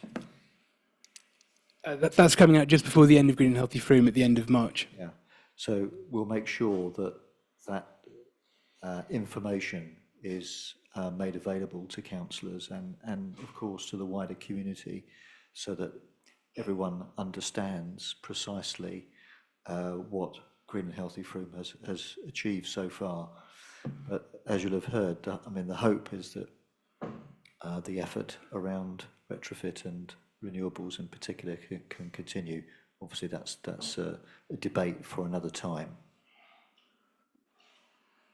Thank you. And I just want to say also I attended both of the events, Act to Adapt and the Rob Hopkins. I took my son to the Rob Hopkins session, and we, hope has been mentioned a few times, and, like 10% of what we can actually control. And often when we think about this topic, in that first slide, the immediate, often kind of somatic response is just like giving up. And what can we do? And that workshop and the work that you do is really around what actually drives energy is hope, is if we can actually do something about it and visioning a future that is brighter. I think that might have been somebody's tagline, sorry, a brighter future. But without that, we become despondent and don't do anything. So I think big events like that, I think they're really impactful. So thank you. Last question. Really quickly, Matt, on the energy usage, we changed from oil to air source heat pump last summer, and I'm sort of keeping a track of costings and how much it's saving on a calendar year basis. So when that finishes in the calendar year, I'll flick all that over to you. It's quite interesting what we're seeing coming back. 20% reduction. Brilliant, thanks. Yeah, the more data, the oil. better. And the oil price has been fluctuating all over the place, but that's from oil to air source heat pump. Okay, thank you. So the next item on the agenda is on the agenda in response to a previous conversation at this committee, which was around how do we manage events? That we all have, great ideas of events that we want to do. How do we ensure that they are aligned with our strategy? How do we ensure that we can afford them? How do we ensure that they're impactful? So this is in response to that, and then we'll have an opportunity to vote on the recommendation. And I'm going to ask Peter to present this. Unfortunately, Rachel can't be with us tonight, and she would have presented this to you, but I will do my best to cover all the key points. And I won't be too long with that, because obviously we want to ensure that there's time for debate and discussion. So, as you know, we get involved with many events through the year. Some of those we deliver, some of them we enable the community to deliver. And in all cases, they draw on finite resources within the council. And really, in the interests of efficiency and effectiveness, we've now devised an events process. And hopefully you'll have had a chance to read the report. There are 3 stages, really, to this process. So the first one is the completion of an event form. So when an idea comes to us, when a proposal comes to us, whether it's generated internally or externally, that form is completed, and that work is already happening. We've anticipated decision being taken on this, and we've already started, if you like, to walk the talk, really, in terms of trying to understand how these events fit with our priorities, what community benefits would be achieved from us getting involved with these events, how these events fit with our calendar of events generally, and also all of our other commitments. And the end result is an assessment as to whether getting involved is a good use of our resources relative to the expected outcomes. And hopefully you'll have had a chance to read the published report, which actually provides some worked examples of events that we've been looking at and trying to assess. So that's the first stage. The second stage is the proposed establishment of an advisory group, an events advisory group, that will bring together a small number of councillors and members of staff, and obviously Rachel Griffin, as the marketing and communications manager, would be involved with that group. So the proposal is that that group is established and meets on a monthly basis to review the proposals and to provide a steer. It's not a decision, it's not intended to be a decision-making body, but rather a body that advises. And that steer would be provided to Rachel in consultation with me as the acting town clerk, to decide whether we proceed to delivering or supporting the events that are being discussed. So that what we're trying to do is ensure that this process is mindful of what we want to achieve out of it, but it is relatively streamlined so that we don't have to wait too long before a decision is taken about whether we support an event or not. And then the third element is for a report to come back to this committee for ratification of the expenditure. And this is something that's quite important, really, for that to be ratified, and that's a good opportunity for the committee to keep an eye on what's going on and have an opportunity to hear about the work of the advisory group. So that, in a nutshell, is the process, a three-stage process, and you've heard what its purpose is, and I'll take any questions.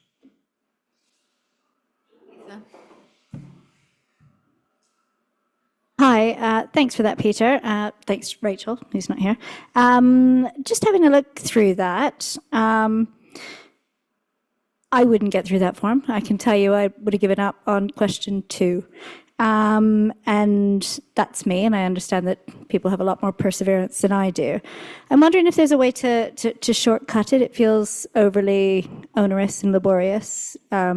Maybe having a tick list of what kind of events or what outcomes we are looking for. It seems to be quite a bit of open boxes to enter information. I'm wondering if we could silo it down a bit more so that people are already having to consider why we offer events and what we do aligned with the council objectives, rather than starting with an open page and you could do anything and then we can see if it works towards the objectives that we have. So maybe some more tick boxes, maybe some more,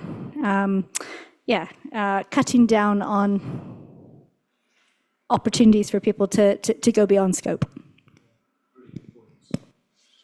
Really good points. Always looking at ways in which we can improve and make things accessible. Yeah. I guess that's the point that's being made. So we'll take that away. I'll ask Rachel and the team to look at that. The other thing is We can make it more accessible. The other thing is I know that you're looking at the ways in which machine learning could support some of the processes and administrative tasks within the council. It feels like this is something that is right up AI's alley in terms of being able to quickly cut through and make recommendations about whether this is in line and in scope. Just considering ways in which it could be a little bit more efficient and effective, perhaps. Really useful, thank you.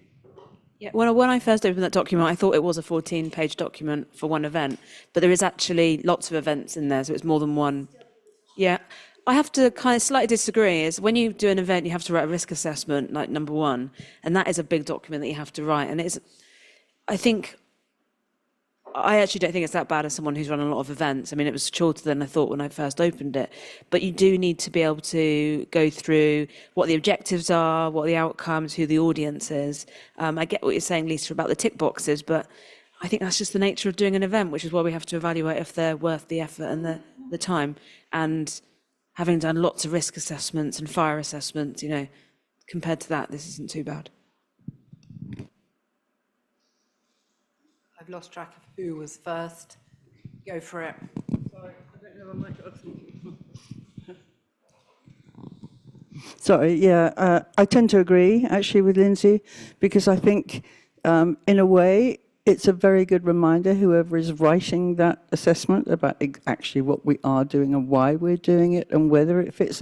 It's just a little an opportunity to revisit all the reasons and see if they're right. So yeah, it feels good.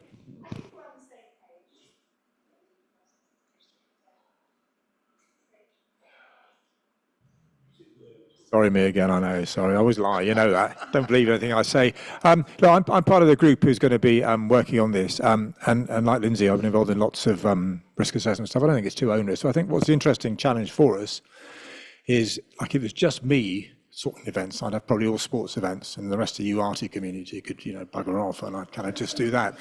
But we don't have a process at the moment that sort of allows us to maybe look out for those communities. And if the recent debate we had about a skate park brought home perhaps some of us the idea that how do we try and find sections of the community that maybe need a bit of encouraging to come up with ideas. Thank you. Just one quick thing I will say is I think as well it some people think they can write it on the back of a fag packet and that's enough. I think if you're going to fill in one of these forms, it shows that you're committed to running a professional event. Thank you. Andy and then Dawn. I think for me, one of the things we do need to do with events is to try and take a longer view. Yes, we do need to be ready to be flexible and adapt to something that crops up at short notice. But there feels like there is already a standard annual rhythm in place of, the key ones. And we've perhaps then got bandwidth to put 3 extras into that over the year. And maybe it's a case of just leaving some slots in the calendar for those bits that crop up at short notice. But fundamentally, our calendar events should be set at least 12 months in advance. Thank you. Dawn. Okay. I'm just curious about the advisory board. Is there any option to get a member of the public, couple of members of the public, stakeholders, maybe people who are completely unrelated, and maybe that's one way of reaching those communities that Nick was talking about. I don't know if there's an option for that, just to kind of bring it more into the community. Might be another way to expand what's on offer. Yeah. What do others think about that? Because at the moment we have councillors and Rachel on the advisory group. I think it would be, well, I wasn't going to answer that one originally, but yeah, I think it would be a good thing, but I think whether that should be at the advisory group meeting or whether there should be an opportunity for the public to be able to feed in ideas to be discussed at that meeting would be a good way maybe to approach it.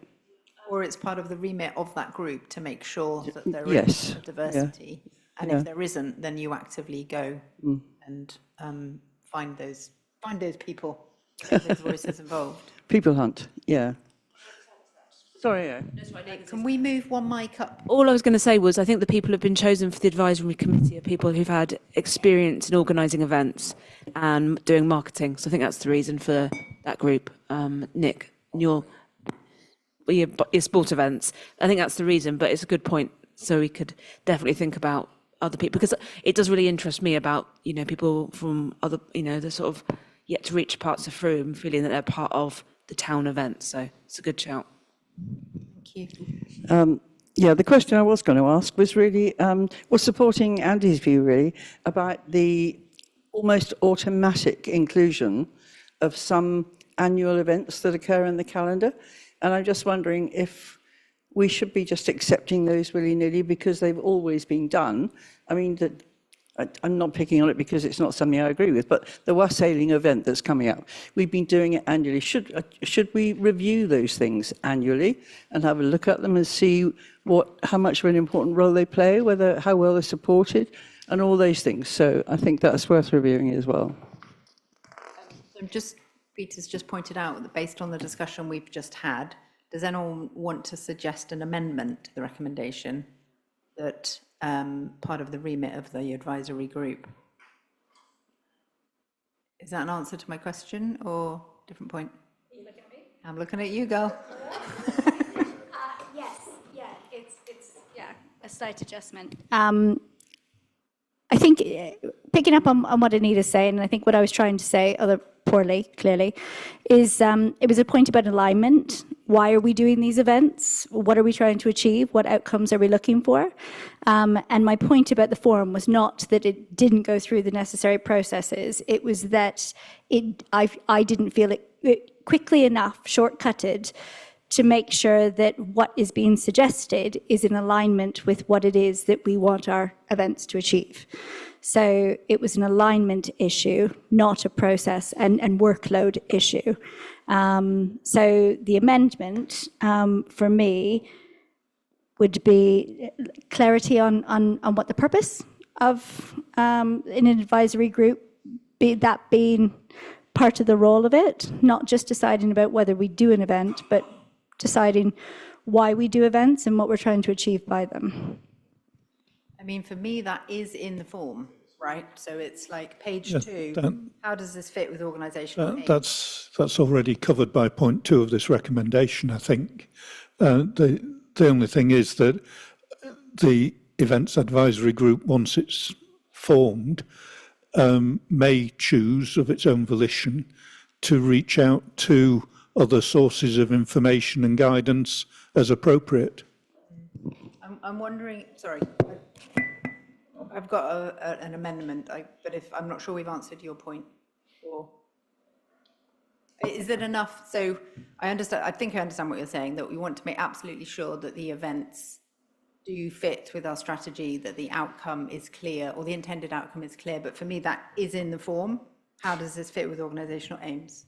And you're then basically ranked to the degree which it is. So I suppose for me, it's another case of not being really clear about what it's being assessed against. So if I put this in, if I was running an event in town, and I put it in and I read the strategy paper, and I pulled out where I thought it aligned, how would I know that that was what you were looking for from an event?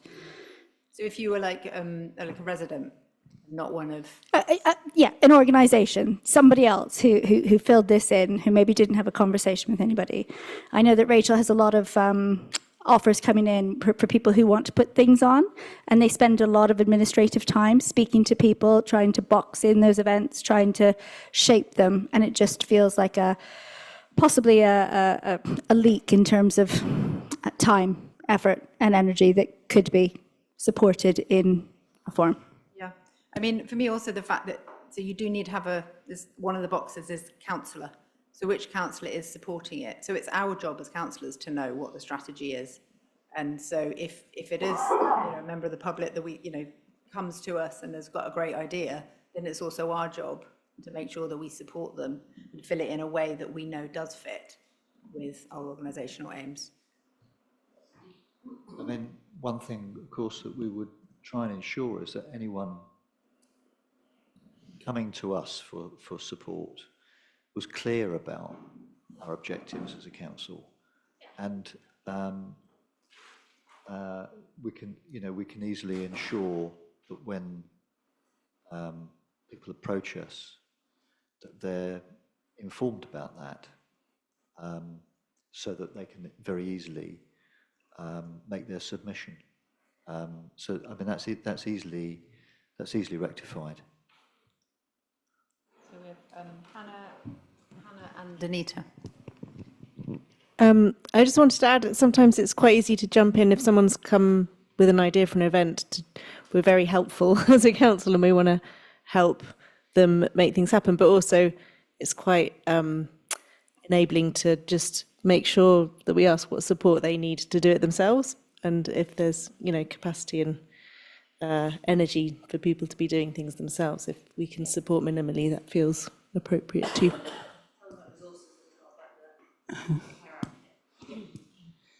I was almost going to speak against that.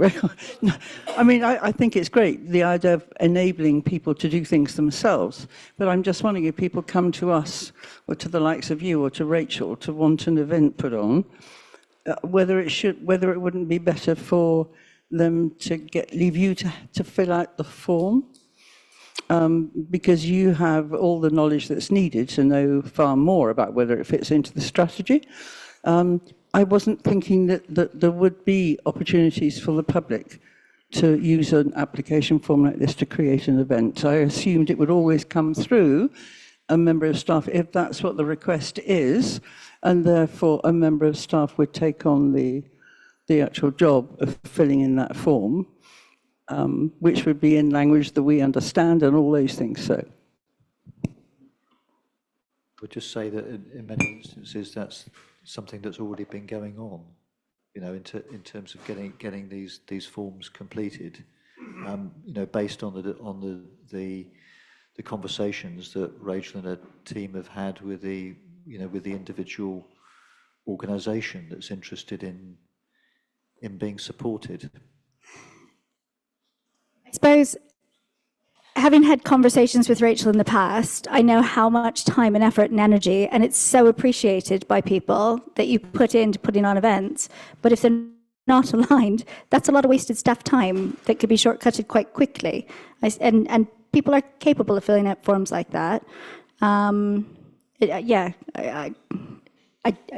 just seen a lot of time and effort and energy being spent by people in the council supporting the public, which is great, and it's part of the job, but those are also things that they could do on their own and get some far down the road before they need council support, perhaps. Can I just also check, is also my assumption that this form is an internal form and that it would only be filled in once there had already been that conversation, basically, of like, yeah, well, you know, you can do it yourself, you don't need our permission, but here's some kit if you want it, or that this is some part of the community that we've not heard of from before and they need support doing it, and it's something that is completely aligned with what we're trying to achieve, therefore it would go to the advisory group. I think if we make this a public form to fill in as an application for an event, my understanding is that's not the intention of this process. But I just want to check.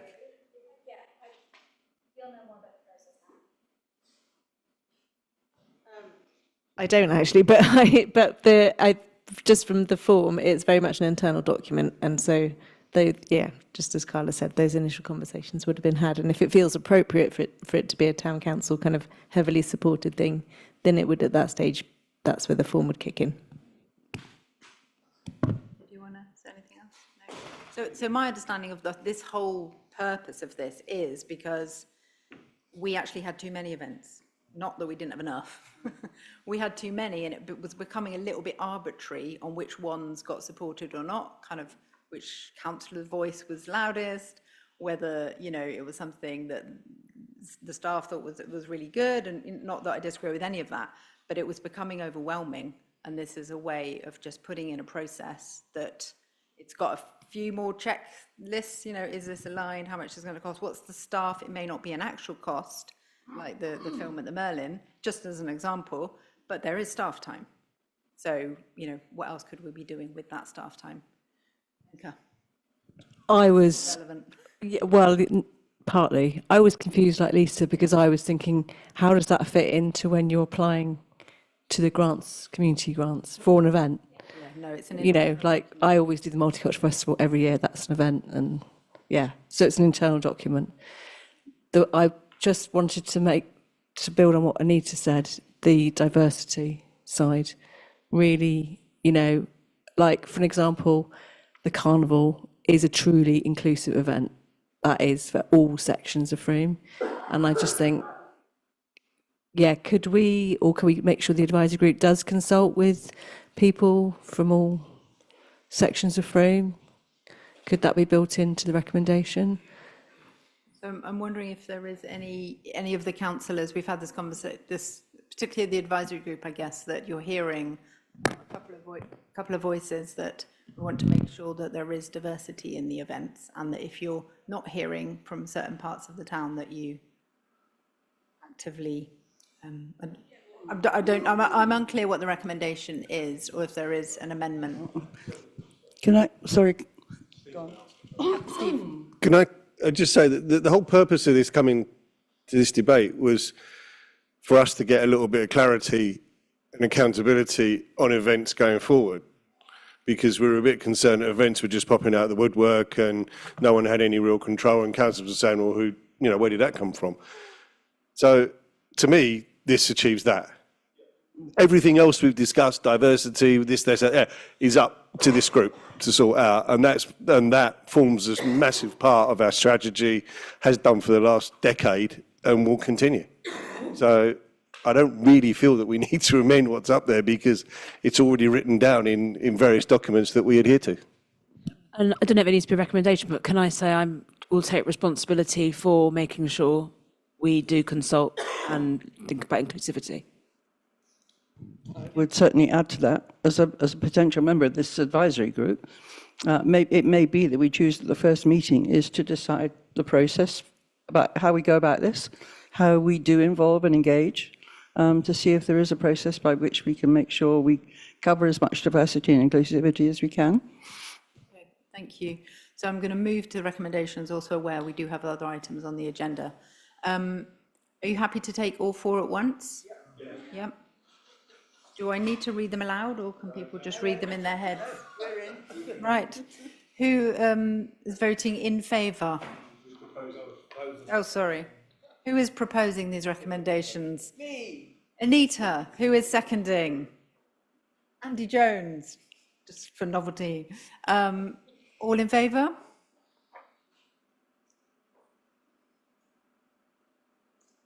Tracy's gone. So, in terms of who's in the room, that's unanimous. Thank you. Sorry to keep you waiting. Oh, I was thinking there were still more things to come. Okay. I really need my slides though, because I don't have them here. Oh, clicky thing too. Awesome. It's very slow. That's okay. I've got 3 slides. There's really not that many. Dun, dun, dun. That's not mine, isn't it? No, we're doing this one first.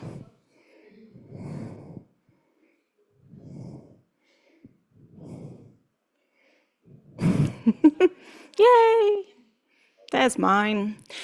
Do I need to introduce myself? I've not actually been to one of these before. I think you should introduce yourself, yeah. Okay, cool. Pretty sure I know everyone, but that's good. Okay, so I'm Melody. I am the Children and Young People's Project Officer for Frome Town Council. And the project I'm coming to talk to you about today feels not silly, but it feels like I'm a little bit late to the game because this is a project that I was doing in the summer. It's still amazing and really important, and I was really excited about coming and talking to you all about it because I really want you to know about it, and if you have any questions, please ask. But we have moved my presenting this a few times in different meetings and things, so it does feel a little bit late, but my final slide is talking about our future thinking and what is happening, and so that's where I'm going to spend most of my time. But just to recap, I'm sure all of you remember me banging on about our school council voice project that we did back in the summer. This was a really brilliant opportunity to hear the voices of the children and young people of Frome. So we were talking to 4-year-olds, to 19-year-olds, to every single school in Frome and our home ed community as well. So it was an incredible capture of the things that were important to them, particularly thinking about the things that are important to them about Frome and the place they live, but also the things that are important to them about schools. And this has helped us shape thinking about, you know, what we need to do and what I need to do in my role going forward for the children and young people. Just very quickly, gonna talk about some of the top themes there. I promise I won't spend too long here. But basically, the project was that I went out and worked with the school council groups in all of the schools, I said, in Frome and our home ed community. We were asking them for the things that were the most important things to them. And sometimes that's the thing that they loved the most, and sometimes that was the thing that actually they wanted to change. It was something that they had a really good idea about. And so the top themes that came up across Frome, I mean, these are like, we had a kind of thousands of different voices here from the students across Frome. And the biggest theme that came up, overarching, was that their parks and green spaces are the most important places for them. These are places that they spend time and they socialise, and they want to keep beautiful for Frome. They had lots of ideas about things they wanted in those spaces, which was excellent. Interestingly, and one that we weren't necessarily expecting, access to the town and local shops, particularly food shops. That shouldn't have been something that I wasn't surprised about, but yeah, food Greg's came up on the board, I know, but also lots of other things. Food was really important to them. I'm sure any of us that know teenagers know that that is a really important thing, but food came up higher, I think, than we were expecting.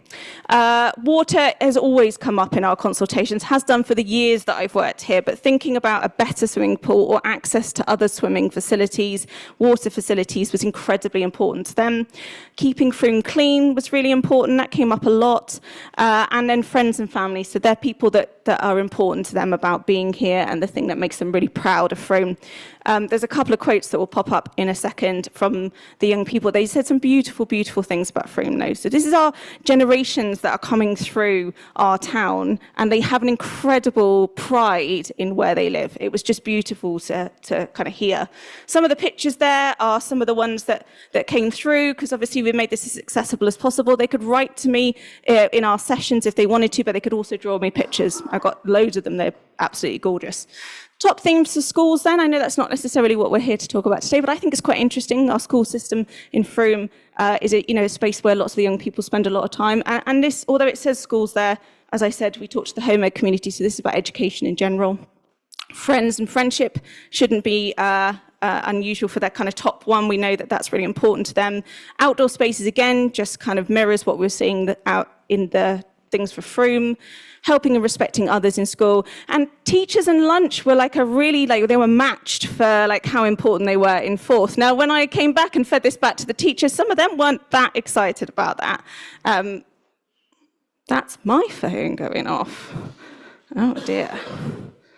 Yeah, whoops. Oh, hang on, slides.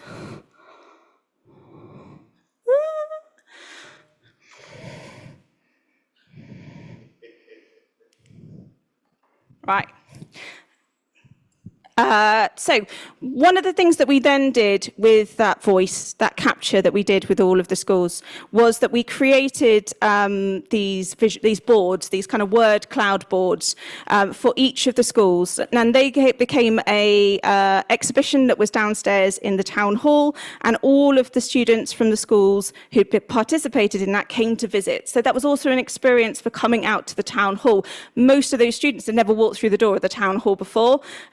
And so that was a really beautiful experience for them, coming in and talking about it, looking at the other schools, things that came up on there, and looking at the words, where they matched, where they were different, what the other schools were saying, what the younger ones were saying, the older ones. It was a really lovely thing for them to do. And these boards were then created for the schools, and the schools now have them on display in the schools. When I go and visit the schools now, I go in and I see our boards up there. These are boards that their words that came back to them, and now they're on display in their schools. They're really proud of them. In fact, if you go to Frome College, they are on the front desk of reception as you sign in. The first thing you see is a visitor. It's really, really beautiful. So I'm not going to read the quotes because you guys can have a look at that. There is a report that goes alongside this that I sent out in the summer, but I'll send it again in case anyone wants to read them. But just beautiful voice from the young people. Yay! Okay, so this is the little bit that I want to think about next. So I think that was a really brilliant starting point, but it was only a small capture of some of the voice that we had. It was only those students that were part of those groups or were part of those kind of workshops that I was doing. And I felt like that was just the beginning of thinking about how we interact with and get the voice of children and people embedded in the things that we do going forward. And it kind of started a kind of ball rolling of lots of other things that are now happening, where we are truly involving young people in not just their ideas and then we act on it, but actually how can they be involved in the full journey, the design from scratch right through to seeing to the end there. So these are a few things that have kind of come from that work. You'll see up here that on this side, these are some things that we're kind of doing as a town council, which is really exciting. And then some other things in the community as well, where actually they saw that and got inspired by it and started to think about doing it for themselves. So you'll see over there that our Secret Shoppers project is up on the board. Katie has been supporting us in working with a group of D of E students to help us look at the town centre and some of the shops and the services in there. And they've been doing a kind of secret shop programme as part of their volunteering experience. We had an incredible first shop of the library, and the library are just over the moon with the stuff that's happened and the interaction that they've had with the young people, which has just been beautiful. And next one's going to be the cheese and grain. Co-design in Mary Bailey Park. I'm not going to spend a lot of time here because you guys know all about this. You've known about this from when it was created. But it again is another opportunity where we are having young people involved in the whole process, not just say, yes, that's what I want, and we go and do it. This is them, not just kind of, they're creating it, they're designing it, and they're actually building. They're going to be part of the build in the park as well. So just really exciting. And the Young People's Grants Project, which I'll spend a tiny amount of time on because we're going to talk about it again at another meeting. But again, a really amazing opportunity for young people to be fully part of a whole process. They've created the Young People's Grants that are closing tomorrow, I think, 23rd. But have been involved in the whole process. So from capturing the views in all of the schools to co-design workshops with bigger groups of young people to applications to a smaller panel meeting and those young people in the panel, building the whole process. So not just deciding what they want to spend the money on, but like how that process is going to work, how the applications are going to work, how people are going to apply, and the themes from what young people in Frome want to spend money on, which is just so exciting. And I'm really, I know I've said the word exciting like a million times, but it's the ideas they have and what they want to focus on is not necessarily where we would have necessarily put money. It's really interesting. They're listening to their peers and they're thinking about like what young people really need in Frome. Quickly jump into community stuff. Won't spend a lot of time because it's already 9 o'clock. But from this work, there's been kind of other things happening in the community, people inspired by the things that we're doing around how we get young people to participate, children to participate. So there's a Young Climate Action Group, which is supported by Matt's team and Adventure, who are looking at supporting him with some of the work programming stuff and some ideas for town. That's really some brilliant work that's happening there.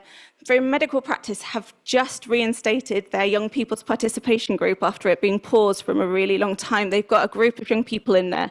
I went to meet them for the first session they did a couple of weeks ago, who are now going to help plan how the young people's clinic that they have there works. So they're doing a big campaign about how to get more young people to use that, how young people can feel safe in that space. And I did hear a whisper that they might want young people to secret shop the medical practice as well, just there, putting it out there. And then, some future projects as well. So there's an opportunity, I think, to work alongside Mendip Health Connections team and Jenny Hartnell and Julie over there to think about how we can get this even further. So we're not just thinking about the voice of the young people doing stuff for us, but that young people could then help other young people.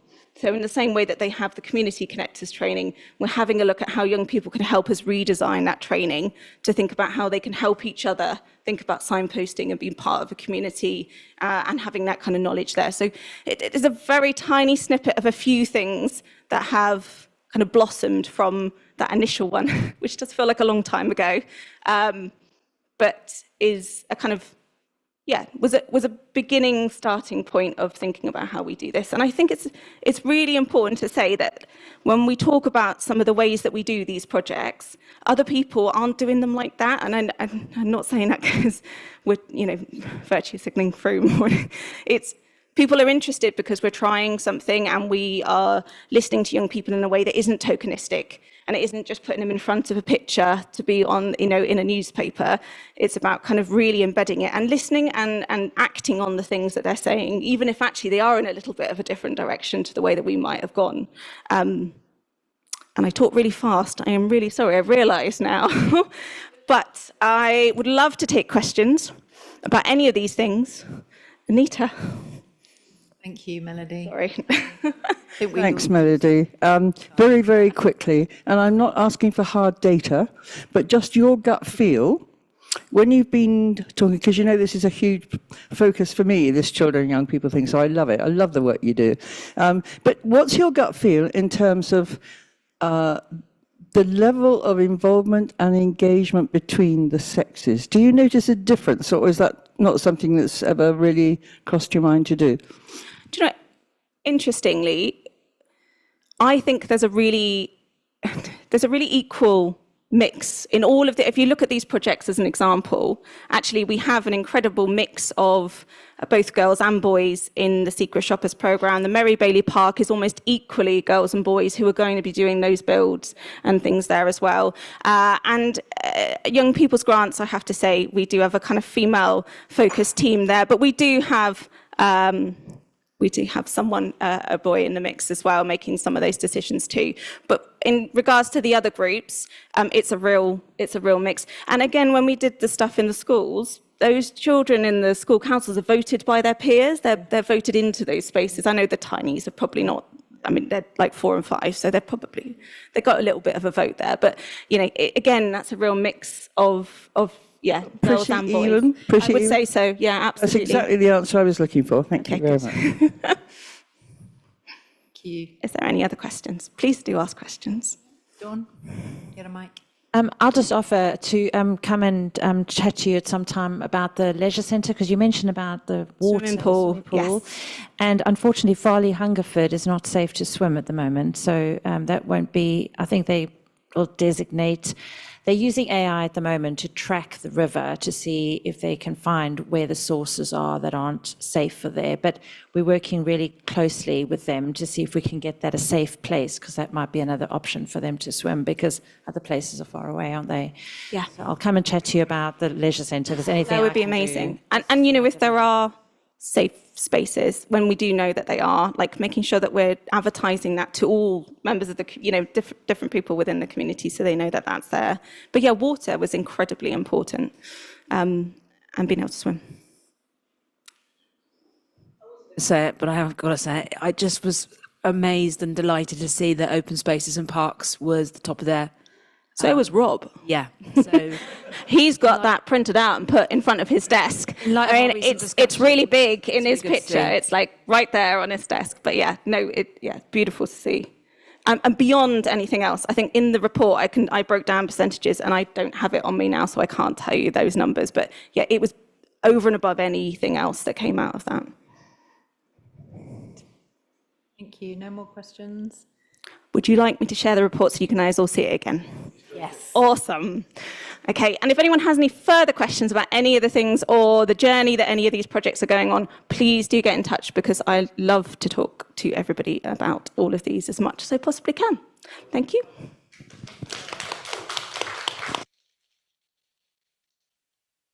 Thank you, Melody.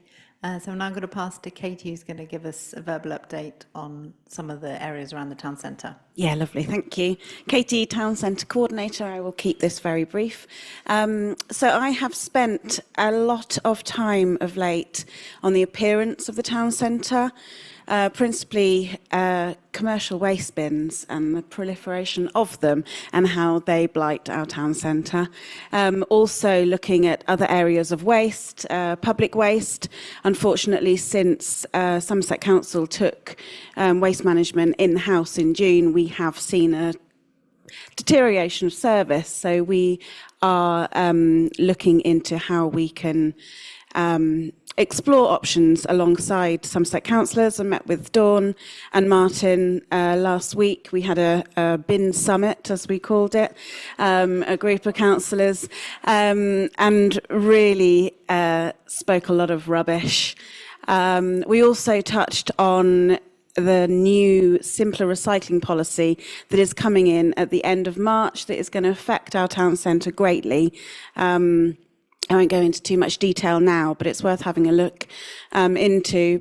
Principally, streets like Catherine Hill and Cheap Street, our town centre streets, could be receiving a lot of bins at the end of March, when it will be a legal requirement to recycle, and some of the shared occupants and flats will receive receptacles in which they recycle that they don't currently have.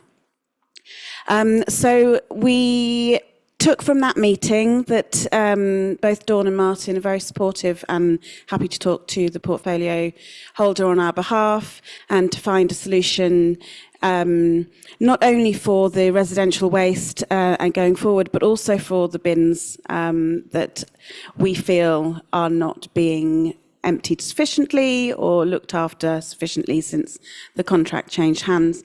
I think we should call you the Bimfluencer from now on. Thank you. I will take that. And more bin stuff. I was going to talk about commercial waste. We held a meeting last night here in this room with a great bunch of independent businesses from our town centre who joined us on, it was a pretty drizzly evening, so we were delighted to have a good amount of people in the room to discuss lots of things around the town centre, lots of positivity, but also to highlight the need to work together collaboratively to find a solution for the amount of bins and the impact it has on our town centre. And the community are really engaged. I'm really hopeful that together we will find a solution. We are looking, we talked about a pilot that is currently being held in Bath city centre. The council took it in-house and now collect waste on a daily basis from businesses. Means that they have got rid of the bins and they have prepaid sacks and stickers, and it's all working beautifully. So we intend on, I have reached out, yet to hear back, on chatting with Bath and just seeing how they made that happen, how it worked, what challenges they've had. But we don't know what the answer is yet, but we will find one. We have to, really. And I think that's it from me. I won't go on about waste anymore. Lisa. Quickly, just comment, Alison Herbert, who is CEO of Bath Bid, lives in Frome, and she has been quite influential and valuable to Bath in terms of what they do. She might be worth reaching out to. Absolutely. Thanks, Lisa. That's great.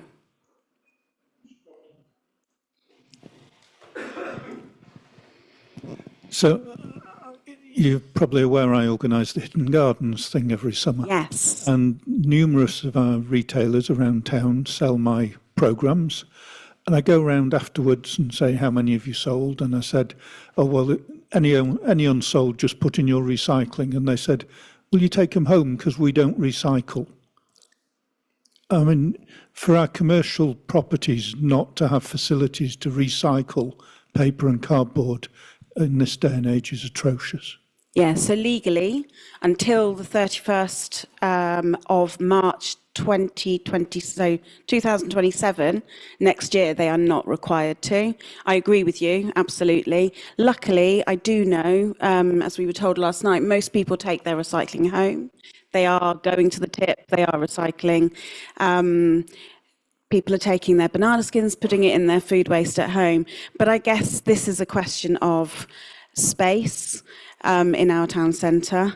I want people to recycle as much as the next person, but I don't really want every single shop to have 4 recycling receptacles. So that's what there is this this challenge.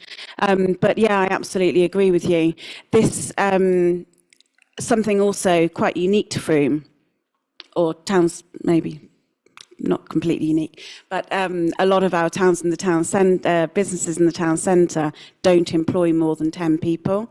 So if you go to other towns where they have a larger Boots, for example, that employs more than 10 people, they do have to legally now from March last year.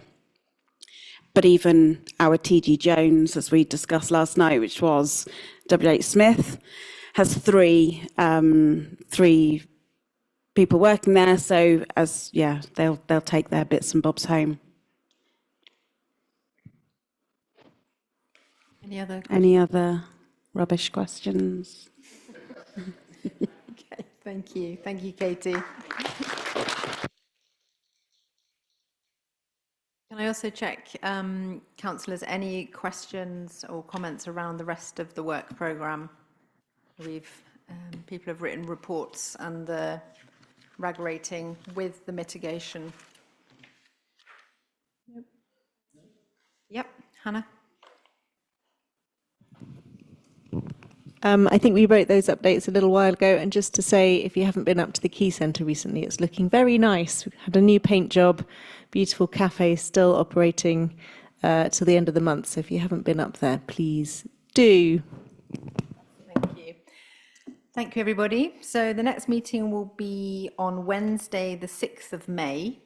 So this committee has now moved to meet quarterly. So see you in May.